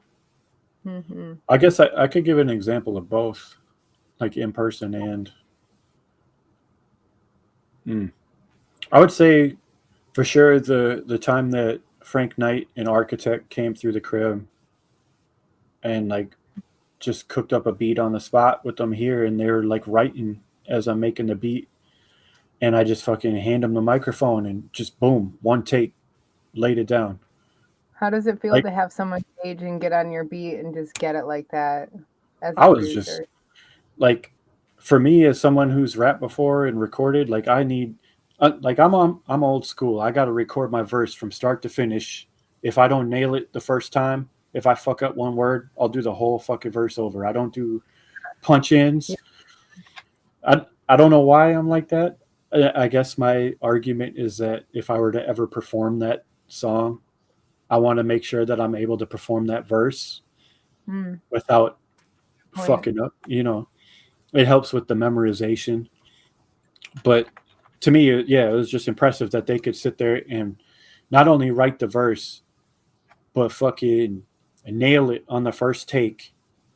No fuck ups, perfect like enunciation, perfect energy. It's just pure fucking professionalism. I was just like blown away. It was amazing collaboration. It's so just like organic and fluid. And I think I still got the tape somewhere. I know I got it on Instagram though. I recorded the tape to Instagram, so I know I still got it. But then I would say in like the more like virtual realm, I guess, would be me and Luce's open door policy project. Because that was just like a labor or what is it? Labor of love. Is that am I saying that right? I don't know. Yeah, that's one of my favorite projects that I've ever been a part of. Just I want to say I don't know the lore behind it. Is he still in the chat? Maybe he can clear it up. But I want to. I feel like a little bit earlier, or he's just listening. Yeah, I want to say that he recorded all 5 songs in the same session, and you can kind of like hear it. You can hear it in his voice, like the gravelly. I think that's the term he used. The gravel in his voice, just like the raw. Gravel. I love it when Liz has a nice gravel grit. Yeah, he was always very like. That's the emotion in his head about it. Yeah, he's like, oh, it doesn't sound like polished. And I was like, no, it sounds fucking raw. Yeah. There's a certain raw that's a vulnerable raw that's good. Yeah. Raw. And I think that translated very well on that project. And that's always been one of my favorite projects. Sadly, Luz, still not out on streaming platforms. It's only on Bandcamp and I think YouTube. L. Massive L. Double L. For I guess another one of your last kind of questions. Can you share a lesson that you've learned that you think is crucial for anybody that might listen to this in the music industry, starting, any of our community members, any type of lesson that you think is something that you've learned that's crucial for them to learn if they do want to continue their music journeys? Yeah, absolutely. I would say, I mean, this goes for just not just new people, but people that's been in it for a while too. Mm. Like, don't put so much emphasis on your views and your plays and your fucking social media traction and motion and all this shit. Just fucking make your art, man. Put your energy into that. All the promotion and all that shit. Yeah, I mean, you got to do it if you're trying to get your music out there, but that's not the end all be all, you know what I'm saying? It doesn't matter if one person or a million people hear your music. You need to put your emphasis into the art. Focus on your craft, focus on your skill sets, and do everything you can to grow and learn as an artist and just be a sponge. Don't get caught up in the fucking social media machine thinking that, you need to have the most likes and the most views, because at the end of the day, it doesn't fucking matter, because there's amazing music out there that's nobody's listening to. Yeah. And yeah, everybody wants to be heard, but if you focus too much on that, you're not going to be putting the same amount of energy into the music. Like all these cats trying to just like go viral. Like that's good if you're trying to just like blow up quick and then fade out, Okay. But if you're trying to have any That's kind of longevity, what's that? Yeah. That's not really touching anybody. That's not putting the emotion No. behind it. No. To me, that's like it's shallow music. It's it's fucking, I don't even know a metaphor to use for it. It's surface level. It's fucking in and out. That's the TikTok music. It's fucking 30-second clips. People that don't really give a shit about the music, they give a shit about just trying to make Right. money off it. Yeah. We all want to make money off music, but we think about the music first. Fucking love it, not the money. Nobody's pulling over on the side of the road and crying to your fucking TikTok trap song and fucking sending you a message like, yo, you're fucking, that music ain't helping anybody through any hard times, Like, that's what maybe it's just because I'm an old head, but like that's what music is to me. Like, I still listen to albums front to back. That's how I listen to music. I got my playlist, but I choose to listen to music front to back because that's how it's always been. And I listen to the music that like resonates with me. Like, even if it's like some shit that I like, Griselda, like, yeah, I don't sell drugs or fucking shoot people or shit like that, but it still like evokes emotion. And sometimes, yeah, right. But sometimes it's not about relating to the music. It's relating to the emotion and having that outlet. You know what I'm saying? It's like you're having a fucking shitty week. Yeah, I don't sell drugs. I don't shoot people, but the anger that this music makes me feel gives me a conduit to channel that energy, that negative energy, into something that isn't going to hurt somebody else. You know what I'm saying? So you're not like, you're in fucking bumper to bumper traffic and you fucking get pissed at somebody, get road rage and pull out the fucking Glock and kill somebody, do something stupid because you're having a bad week. Like, take it out on that fucking. That's why I listen to fucking death metal and. I was about to say, shit. I feel like you're like the one that's like, turn on some fucking. Wake up. I like that aggressive music. It's an. You get pissed off at something, turn on aggressive music. If you're sad, turn on sad music. Exactly. Let your emotions out through music instead of through harming people and yourself. Yes, you get it. People maybe don't understand it. It's like, how are you listening to fucking death metal? They're just like screaming about Satan and stuff. It's like, it's an outlet, man. It's like, I'm like that. That makes me want to go cry in the closet. Yeah, it's relaxing in a way because it's like, Yeah, it's like a way to just like expend this energy, you know, just get it out of your system so you're not like putting it in the wrong place. Hmm. But not everybody treats music that way. To some people, music is very superficial, and they like the fucking top 40 superficial, spoon-fed music, and that's cool. I like some There's fed, music for everybody. There's music for everybody. So, some but spoon fed music. I don't mind, but I like yeah, listening to different stuff too. You actually showed me good music too. Like even I know that you listen to like rock and stuff. Like 'cause I know that hmm you have a lot of taste like that. And then you sent me that Tuxedo Band, and I'm like, Gonz. yeah, yeah. Tuxedo fucking slaps. They slap. They're one of my favorites now. Yeah, I'm like, just like you have such an eclectic taste in music that you do listen to different stuff. Like I've got firsthand knowledge of that. I'm like, yeah, okay, did not expect this, but then also listening to some of the beats and the different things you try, I'm like, it makes sense that you listen to everything. yeah. I You feel like probably just you probably don't listen to country. I feel like you don't listen. I do actually. I do You listen to listen to country. country? Yeah. I feel like hardly I mean, anybody in does. I like the older stuff, um, like the '90s, '80s, '90s country.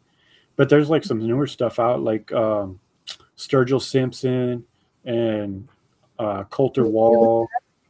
What's that? Is there any genre you don't listen to besides well, Polka. polka? I mean, I'll get down to some polka. Don't get me wrong. If I'm at the fucking VFW and they got a polka band, I'm a Your step. next beat's gonna be a polka beat, so you can challenge yourself. I already fucking see it. You're like, you know what? I gotta listen to. Maybe I should make a polka beat. Now, Damn it. see that's the weird thing is like the music that I steer away from is more. I don't really enjoy the sound of the instrument that's like Mhm. dominant. So like polka, like I don't really like accordion unless it's like in some like mariachi, like classic Latino Hmm. music or something.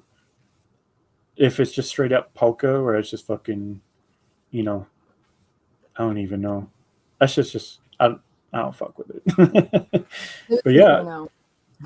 country, yeah, fucking bluegrass, fucking folk Well, music, like all that shit. It's my music changes with my moods. If I'm feeling angry or angsty, I'll turn to like metal and punk. If I'm feeling sad, I'll turn to fucking doo wop and Motown R&B, or maybe like some fucking shoegazy, sad, sad boy stuff.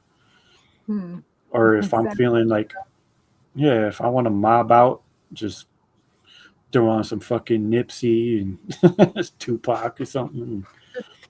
There's like there's music for every occasion. It's like you think about the different memories that you have in your life. There's like music is like a fucking time capsule or like a time machine. It's like you got songs that you associate with different events in your life where you hear that song and it's like you're just teleported to that moment in time.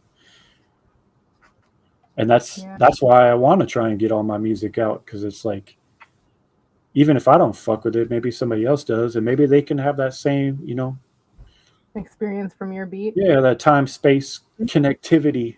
It's like, I I mean, remember hearing this beat. I was in, when I listen to Glock out, and I know it's stupid because we recorded it, but like when I yeah, listen to Glock out, it reminds me of like there's me and Passive were dancing, doing like a little shuffle side, and it's not on the video, and I'm pretty sure it was recorded, but like it's like one of my favorite memories I have there, yeah. and it's See, Glock that's out and what I'm your saying. beat, so there you go.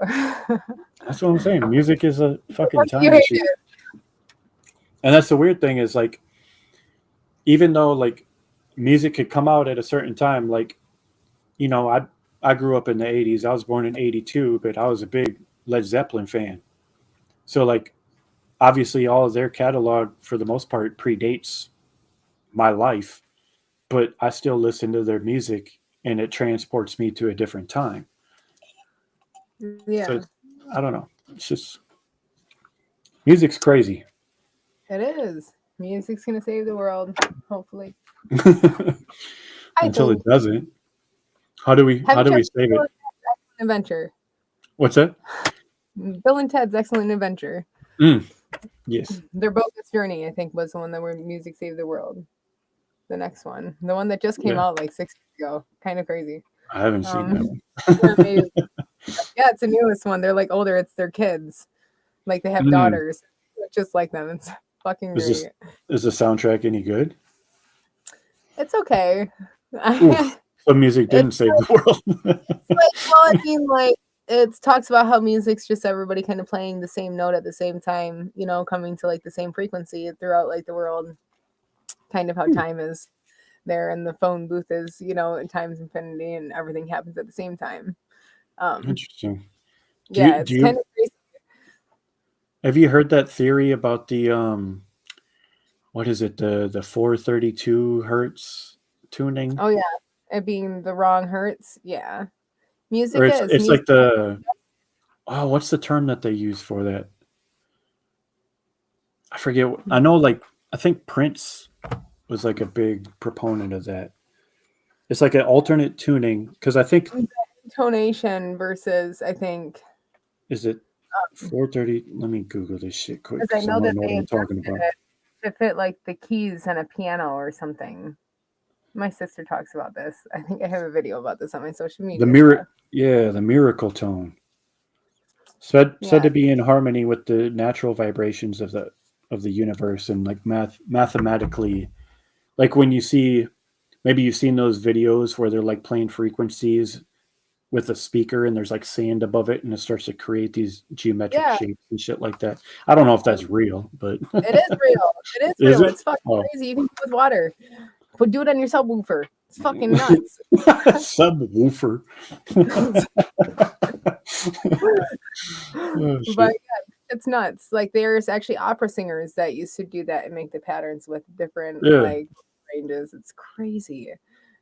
Music's nuts. Frequency's wild.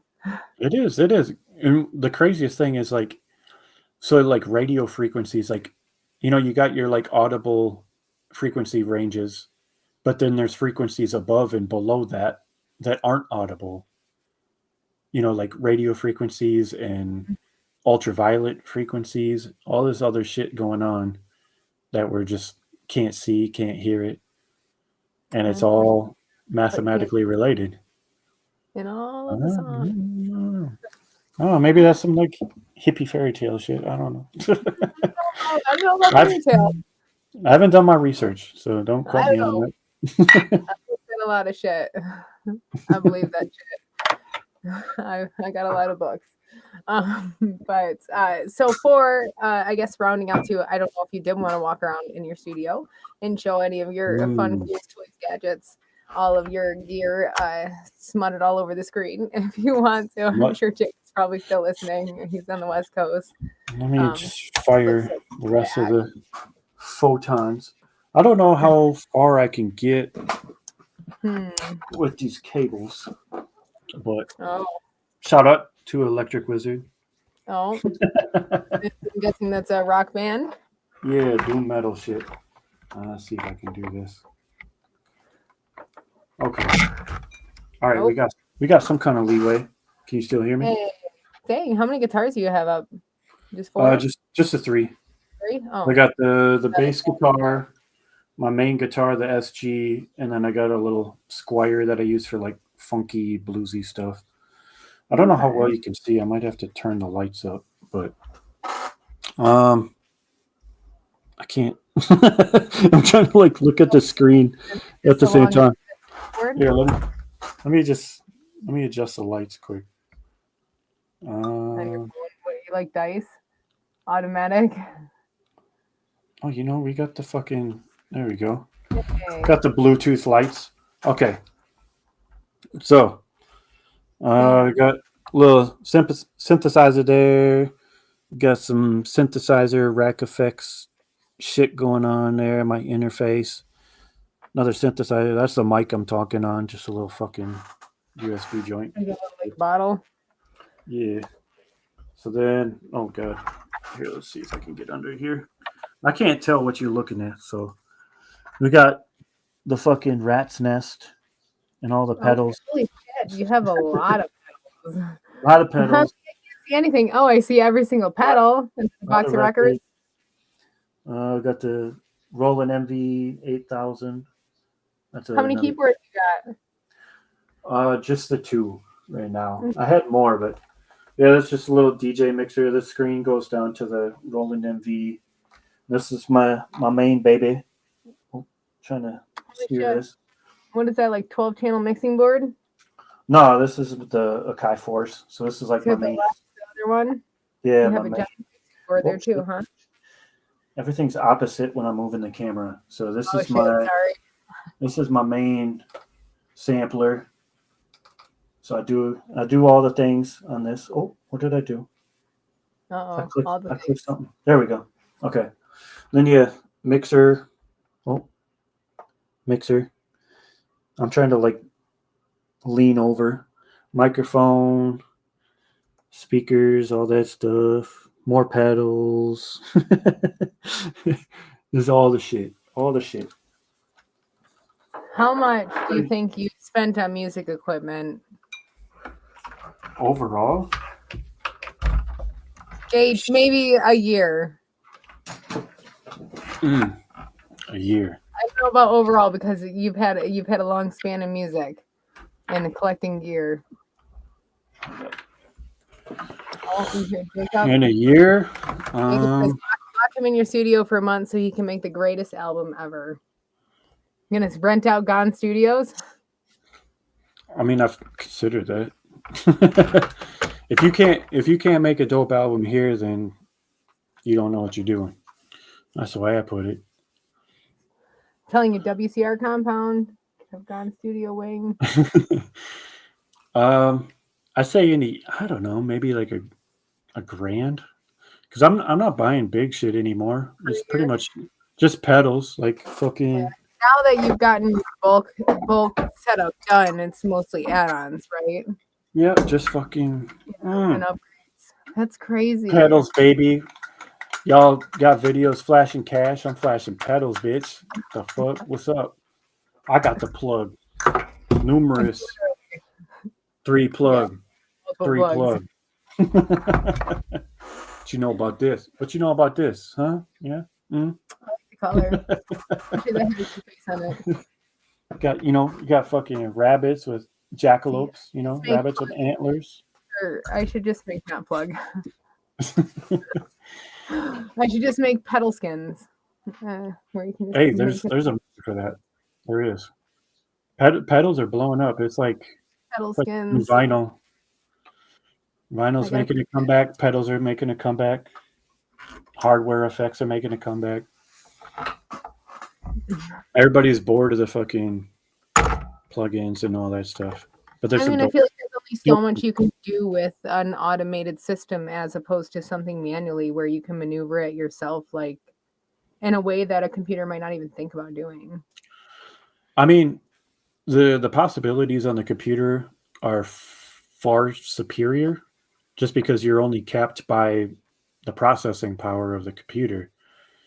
But when it comes to like stuff like this, like all these effects and everything, the thing that makes the difference between that and plugins is how they interact with each other.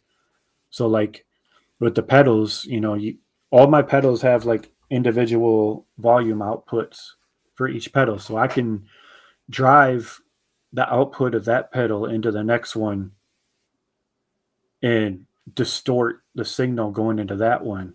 And that's like analog distortion is something that's not easily replicated in the plugin format. And then just the routing. So it's like, I can route the pedal. I can plug a guitar in, route the fucking guitar through the pedals, send that through my synthesizer, process it with the synthesizer, like the filters or the LFOs, send that through more pedals, and then sample it and do it again.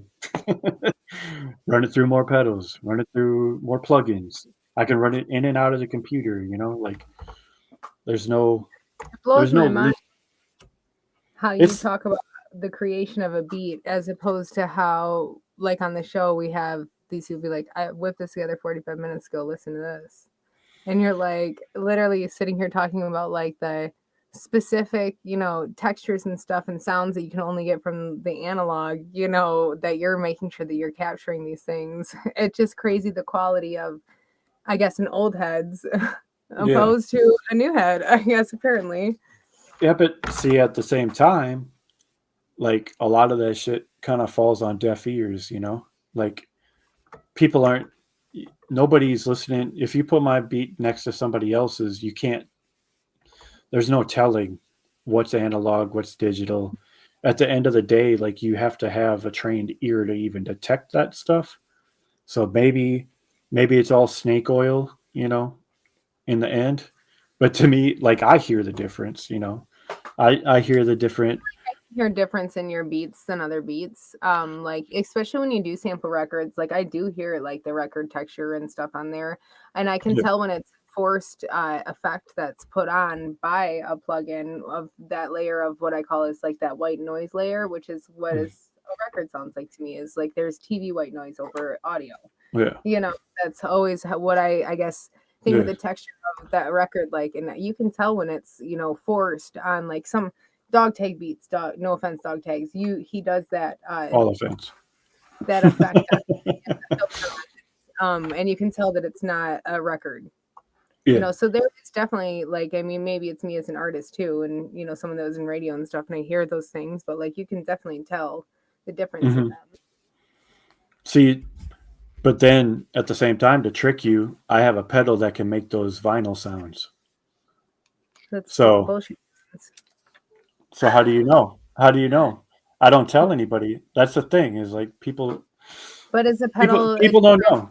A lot of the the beats, people don't know which beats of mine are texture of the sampled. record still be different than the plugin? Yes and To no. I mean, I can't say that I have an ear strong enough to tell if somebody just slapped some vinyl noise on a sample. Yeah. I don't know. Like there's multiple ways to achieve certain sounds. I prefer to take the more hands-on approach. It's like craft beer. Like I'm making fucking craft beer and other people are making Budweiser, you know. It's still beer. It's still The movie good. went out in 45 minutes versus, Yeah. handcraft something for Yeah. days. It really is different. Like, and it is That noticeable to like us up on the review show, hearing the yeah. different stuff. Like even like with some of, even with Noors, like we can tell when something's not quite the same as, a different one that it seems like maybe it was a stretch or something that was a little bit quicker, You Hmm. can definitely tell the quality difference. Yeah. I mean, I could get totally crazy and just make like some wild ass like lo-fi just mush. But it's like it's combining the different textures and the hi-fi with the lo-fi and stuff to like create like an environment, like a sonic environment, like I like the lo-fi type beats and shit, but at the same time it's like I get bored of it quick because it's all just, you could just run all your beats through this plugin and it all sounds like that. Where Yeah. it's like when you have different elements that are like purposefully crafted to be that way to fill a specific frequency range. I don't know. That's the nerdy aspect that I get into with this shit. And all it I does think is make, like an aspect that intrigues you the most as a producer and pulls you in the most is seeing what you can do with that shit. yeah, to me, because that's the most like interesting part is like I have the trained ear for this shit, so that's what I listen to. And but at the same time, the average consumer doesn't listen to that shit. They can't hear it a lot of times. So to me, it's like, again, it's like maybe it's snake oil. So it's like I'm wasting my time. Well, I could have just made the same shit in Ableton with a bunch of plugins and achieve the same end goal. And maybe there's like a fucking minute difference in the way that it sounds at the end. But to me, that's not what's important to me. What's important is the fucking process and the journey of creating all this shit and just having full fucking control over all the different layers and sonics, you know? Like, I don't know. That's just the point where I've reached where you could tell that I've become bored with just fucking sampling records and making beats just to like all these cats saying like, oh, I made 15 beats today. It's like, I mean, I could do that too. I could Yeah. do that too, but that shit ain't fun. That shit ain't fun to me. Like, I have more fun just fucking playing with my toys, you know? This is a Yeah. passion. Figuring out the beat without a real angle. Yeah. Yeah. But I'm saying, but at the same time, a word to the younger producers is as fun as all this shit is, if you're trying to be productive, don't do it. stick to your plugins, stick to your DAW. That like I You can't want to tell you. whip them out fast and get the shit done Yeah, and I can't have tell you. quantity over quality, use plugins. Quality over Hmm. quantity, I can't. You can't handmade. even. I can't even say that because a lot of I've made a lot of beats completely in the box, Mm. you know, in my DAW and stuff, and they sound just as good. I think it's a more of a labor of love kind of thing, and it's fucking time consuming because you got to learn the equipment in and out before you understand how to use it and understand the advantages and disadvantages of using that as opposed to your DAW. So, like, I got this fucking old ass sampler here. It's archaic. It can only sample 8 fucking seconds total. But the way that it makes a drum break sound compared to your DAW, there ain't no plugin that can do that. You can put as many plugins as you want. It's not the same. Hmm. But at the same time, only nerds like me can hear the difference. So, pros and cons. This is all because I love doing it, not because I'm trying to put out 18,000 albums a year and I'm Yeah. trying to make it as a fucking producer. I'm doing it because I love it. And if I wasn't doing this, I'd probably like be working on a fucking muscle car or something in the garage or kill myself on a motorcycle or something. I don't know. Jesus. Go fishing. Well, other than doing that, I know that there's one more thing that I did want to touch on was we Mm, didn't bring up the EP with Passive mm, coming. We did touch on Luce's, your guys' project, so I wanted to make sure that we touch on that too. Um, yeah. kind of general themes, concepts of the EP, and your approach to it with Passive, if it's different than you approach it with, Loose. Um. Yeah. I'm not sure when the EP is coming out because that's kind of on me. So the way this project is different in a way where passive and I are kind of sharing the engineering duties. Whereas like my project with Loose, I sent him the beat, he recorded the beat. Bort would hit me up and be like, "Hey, we need to make these changes," or Luce would hit me up, be like, "Hey, can we do this, do that?" Or I would be like, "Hey, after hearing the reference track, I'm gonna do this, I'm gonna do that," and send it back. And there's a back and forth in that aspect. Whereas this project with me and Passive, it's only a 3-song EP, but the songs are very much a very like more personal back and forth. So Mm. I would send him the beat, he would send me the reference track. I would expand on the beat based on the reference track and build more onto it and send it back. And I don't even know how many times we've back and forth with some of It's these just a beats. consistent build. Yeah, so we're both like Oh, engineering and mixing and kind of producing in a way because he's kind of like doing some production stuff on his own vocals with his signature reverse vocals and the delay and reverb and stuff. So it's like very like atmospheric in a way and like I get kind of there. like yeah, there's just the one song that we got to finish, or I got to finish. So, but it's I don't know. It's a really like special. It's kind of like a cycle, like Okay. cyclic. So it's like the way that the EP is supposed to be is you listen to the 3 songs, and then the subject matter just kind of like repeats itself, and then you listen to the project again. So But it's like a each, Fibonacci spiral. yeah, It's never essentially, yeah. love We it. don't have a name for it. We don't have a projected release date. The ball's kind of in my court, and he kind of knows that I'm on a. That's a really cool idea.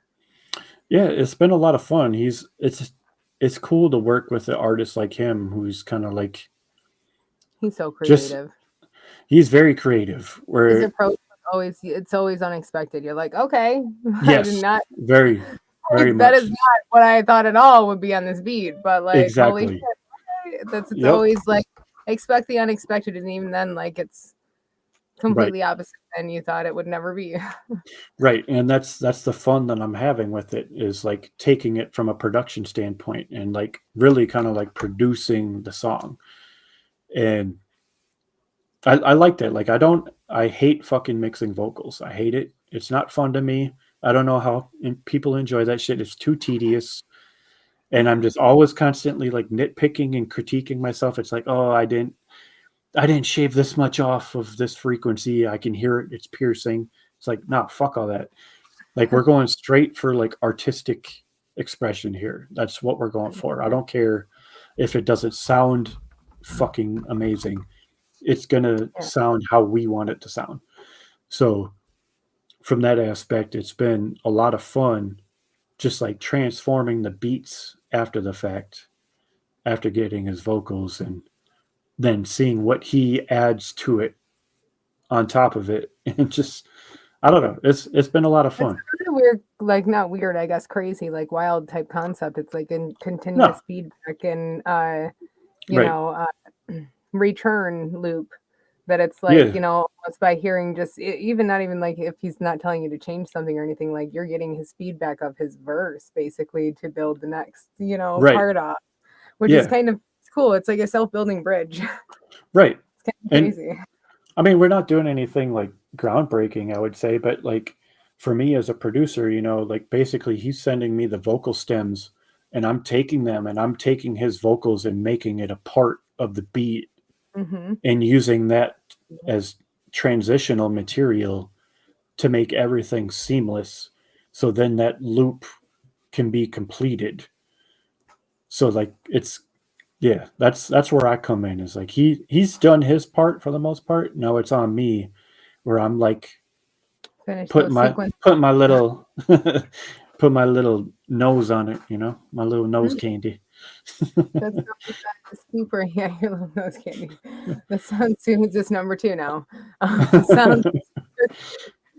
Sounds Yeah, it'll be fun. It'll be short and sweet, but I'm excited to hear that because even it sounds like something that you could literally play the album on, like you said, like an infinite loop, like a Fibonacci spiral, where you put on the 3 songs and it starts over, and you might not even realize that it's like the same exactly. That's my cycle. goal. Yeah, That's my goal, is to have the intro. life, which is actually the same. Just kidding. Yep. And it's just like the cycle of the a relationship as well. The content. I So love it. yeah, That's it's awesome. it's a fun project. Because I didn't know that you guys were working on that until earlier, and I was like, It actually, yeah, it was kind of, it wasn't planned. It kind of just spurred from a bunch of a couple of songs that we had already done, because we were going to do like a full album, but then we realized it's like, okay, well, we got these couple of songs that are like really fucking special, and I feel like we should put these out separately. Mm-hmm. So like a lot of the songs that we had done, that last that podcast that he did on Sunday, mm-hmm. a lot of those songs were already on that. I don't know what that is, if that's an album or what. It's kind of cryptic, but all of his works. I'm not quite sure.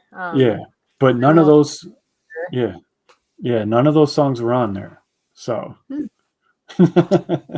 But you've heard a couple of. You've probably heard all of them I actually. might, I don't know. I feel like I hear so much stuff on the review show. Yeah, Everybody be like, you heard this before, and I'm like, sometimes when I'm listening to it outside of the review show too, I try to always listen to it with fresh ears, not review show ears. Like when somebody finally drops something that I've heard, yeah, like and I listen to it in my car, like I listen to it as a fan, not as like someone yeah. that's like trying to critique it to help you to figure out if there's anything I hear that's weird. Like I'll Right. bump it. If I gave you a 4 on the fucking review show, I'm still gonna support you if you drop something and be like, Yeah. and bump it, like So but do you listen to it listen with to new you, ears. I try to. do you do that with your own music? Do you like try to like listen to it as like through the ears of like just a casual music fan? Music. Yeah. Do you try It's to hard like outside of my own self-confidence issues. but you But I don't do that? do my own music and I get into it, like I'll be singing to my own music, like people won't even know it's my music, like in traffic. Like I'll play like Lockout and blare it, Yeah. singing it. My little private stream I have. So you're But not like weird like me where it's like you'll go and listen to some unreleased shit and I'm like trying to like capture the essence of listening to that shit for the first time. Like just kind of like the knee jerk reaction to the music. You don't do that? um, I guess when I like get like a final mix back, yeah, I sit there like, okay, Hmm. this is it. Um, yeah, I'm just super critical on myself. That's understandable. I'll know where I like almost didn't hit a note because it'll be like a part that I spun on, because like I never used to really punch in ever on anything, because for me it's getting into the energy of it. It's hard to like Right. trade back into that energy. Like even when I've done the other songs with Jacob and stuff, like that's why I know like most of the other verses in my songs, because like I'll get into energies and be like, all Yeah. right, and I'm singing like I'm Jacob or like I'm Loose. Yeah. I'm trying to like sit there and rap his part and like stay alive, just trying to get into energy and stuff. But like that's just something that even I find punching in, like when you're like, if I can't do it live, I've never thought it from that aspect. If you're punching in, Yeah. that's not something you're able to do live. Like I've never thought about that. But I think about it from the aspect of like I can't get in the same energy if I'm consistently stopping. It's hard. Yeah. That's true. Well, not only that, but just like, like with yourself, you're recording yourself. So it's like, I don't know what your setup is, but is your mic like right where you sit that you record it? Okay. So I move it. I got like a 30-foot cord. okay. Because like for me, when I record vocals, I like try and put them in the closet back there. So I gotta go, walk back and forth. So it's like every time I record, I might be like a little bit different in terms of like stance and like presence. That's how it was before in this room. And I like would literally try to put like duct tape down and stuff. That's like some fucking show business shit. But like that's also why I got a standing desk. So then I could record close, like because this is a smaller room. And I think it's actually something you told me at my old place when I had that my loud ass CPU, and you're like, you need to record in the middle of your room. And I think that's something that you told me, and I actually said that at Ray's house too. I'm like, we need to record in the middle of the room. Like that's something here. Like I got the standing desk in here, so I didn't have to like keep moving away from my mic to like go sit down and lean down and stop and like listen, but also like looping saves my life. But then I hate listening to the 1,500 takes I did. So then I'm like, oh. What do you use? Ableton? Mm-hmm. What kind of phone do you got? Phone? An iPhone. You don't have the Ableton iOS app? I didn't know there was one. Bruh. An Ableton Note app, but I don't know what it is. I forget the name of it, but there's a Ableton iOS app. I'm pretty sure you can like handle your like recording arming and stuff, so you can sit in front of the microphone and start and stop with your phone. That is cool. Yeah, that's why I've been wanting to switch to iPhone, because I can't do that. That shit's a lifesaver. Yeah. I'm like my iPad I got to like make beats on BandLab. Now you can use that You can use Yeah. that to control Ableton I was remotely. like, yeah, Yeah, it's crazy. I did not know that. Look that up. technology. I don't technology a lot. Well, now you can. I'll help. Got it. I utilize all the old and all the new. All the new. I need to expand. I need to take classes in technology. I mean, if you really want to get crazy, you could get into the whole Pro Tools Dante kind of thing where you could have like Dice, because I know he's got Pro Tools. He could remote in and engineer your session from his house. That's crazy. Yeah, that's what Drake and his producer 40 does. Wow. Y'all could get on that level. I've used like Muse. It's like a beta version of a collaboration. It's kind of like we'd be like this, but you can. I can use my DAW and you can jump in mine, and it's or the opposite way. But they're in the beta version of it now. Yeah, that's essentially what Dante does with Pro Tools. That's crazy. But yeah, them Pro Tool rigs are pretty extensive. So, Ooh, a Halloween release. Halloween release. What are you talking about? Shooting for the album release end of next month or November. I want to say the album is in the mastering stage. Yeah. He said it's coming. It's definitely soon. Coming. That's awesome. I got it for the Lolo. PayPal me $20 and I'll send you one track. Be your own distributor. I'll send you a WAV file. It might be the song, it might not be. You never know. Get mystery waves. Pay for mystery waves. Should be done in the next week or so. Sick. Oh shit. Well, so he's probably wanting to do a rollout or something. Yeah, to get his interview in too soon. Hell yeah. So I do this artist toolkit. I know that we totally went over. I'm like, I never go over 2 hours. Sorry. Oh no, you're good. So I do this artist toolkit where I take like 5 pointers, pieces of advice for other artists in the community to take with them on their way. I'm putting them all in like PDF after I get all of our cores done in our affiliates. So any specific, advice, yours possibly even geared towards artists or producers. I wrote down some things that you've, said throughout, like be a sponge, not the machine, like journey of creation's most important, stuff like that. But I definitely would like to ask if you have 5 points, of course, for any producer, artist to take on their way of advice. 5 points. Focus more on the music than the views, I would say. Don't be afraid to experiment.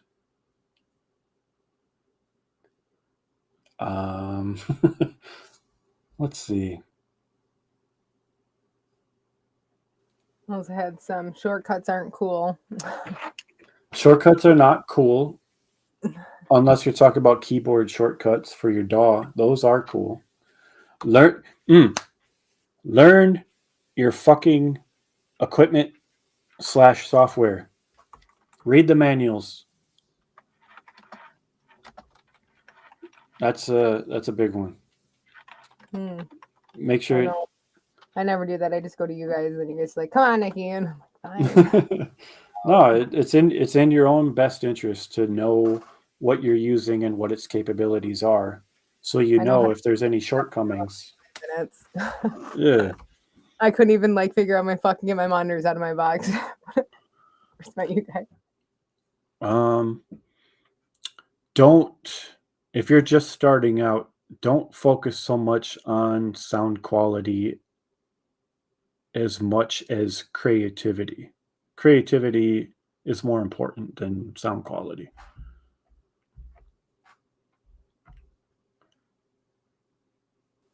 I think that's a good point. That's the main thing that leads to your originality as an artist, that creation. And then I guess, as someone who doesn't take their own advice, maybe this kind of piggybacks off one of the other ones, but make the most of what you have. Buying the next greatest thing isn't going to make your shit any better, especially if you don't read the fucking manual and know how to use it. So I know how people can get caught up in the whole, oh, I need this software to make better music. I need these plugins. You can make great music with stock plugins. Like, you don't need the latest and greatest. Music. And I get, maybe that's over 5, but another one is support the fucking developers. If you have the means to buy your software, do it. Because then you get them free updates, you get them discounts when that new shit comes out. You should download the beta version of 12.1 Ableton. Actually, your beta test. 12.1. Yeah. Oh, I think I'm just on 12. It's- I honestly qualify for the beta version of it, and like they have auto tune and a bunch of stuff right in it. I already got the Waves auto tune, I think. Everybody Oh, does. maybe that's not a pointer, but can we be done with auto tune for a little bit? Can we just like chill on that? Or find a new way to use it, something more creative, experiment a little bit. I don't know, like everybody's doing the same shit. Can you auto tune like a guitar? Yeah, absolutely. That's crazy. Do people do You that? you can auto tune anything. It's not just for vocals. Hint hint, experiment. I don't have auto tune. Oh, you Well, I don't need downloaded the beta version, but I don't fuck use it. it. I mean, auto tune is cool. Is like an If you've effect. ever heard of it, is not tuned. Yeah. Well, that's good. That's good. I'm glad to hear that. A little raw. All right. Well, it is about 12 o'clock here, which means 11 Yes. o'clock there, which means you're probably 1 beer deep. I don't think you drank that many beers. 3 beers and a couple of whiskeys. Yeah. Okay. So probably maybe time to make some music since you're in the lab. We'll see.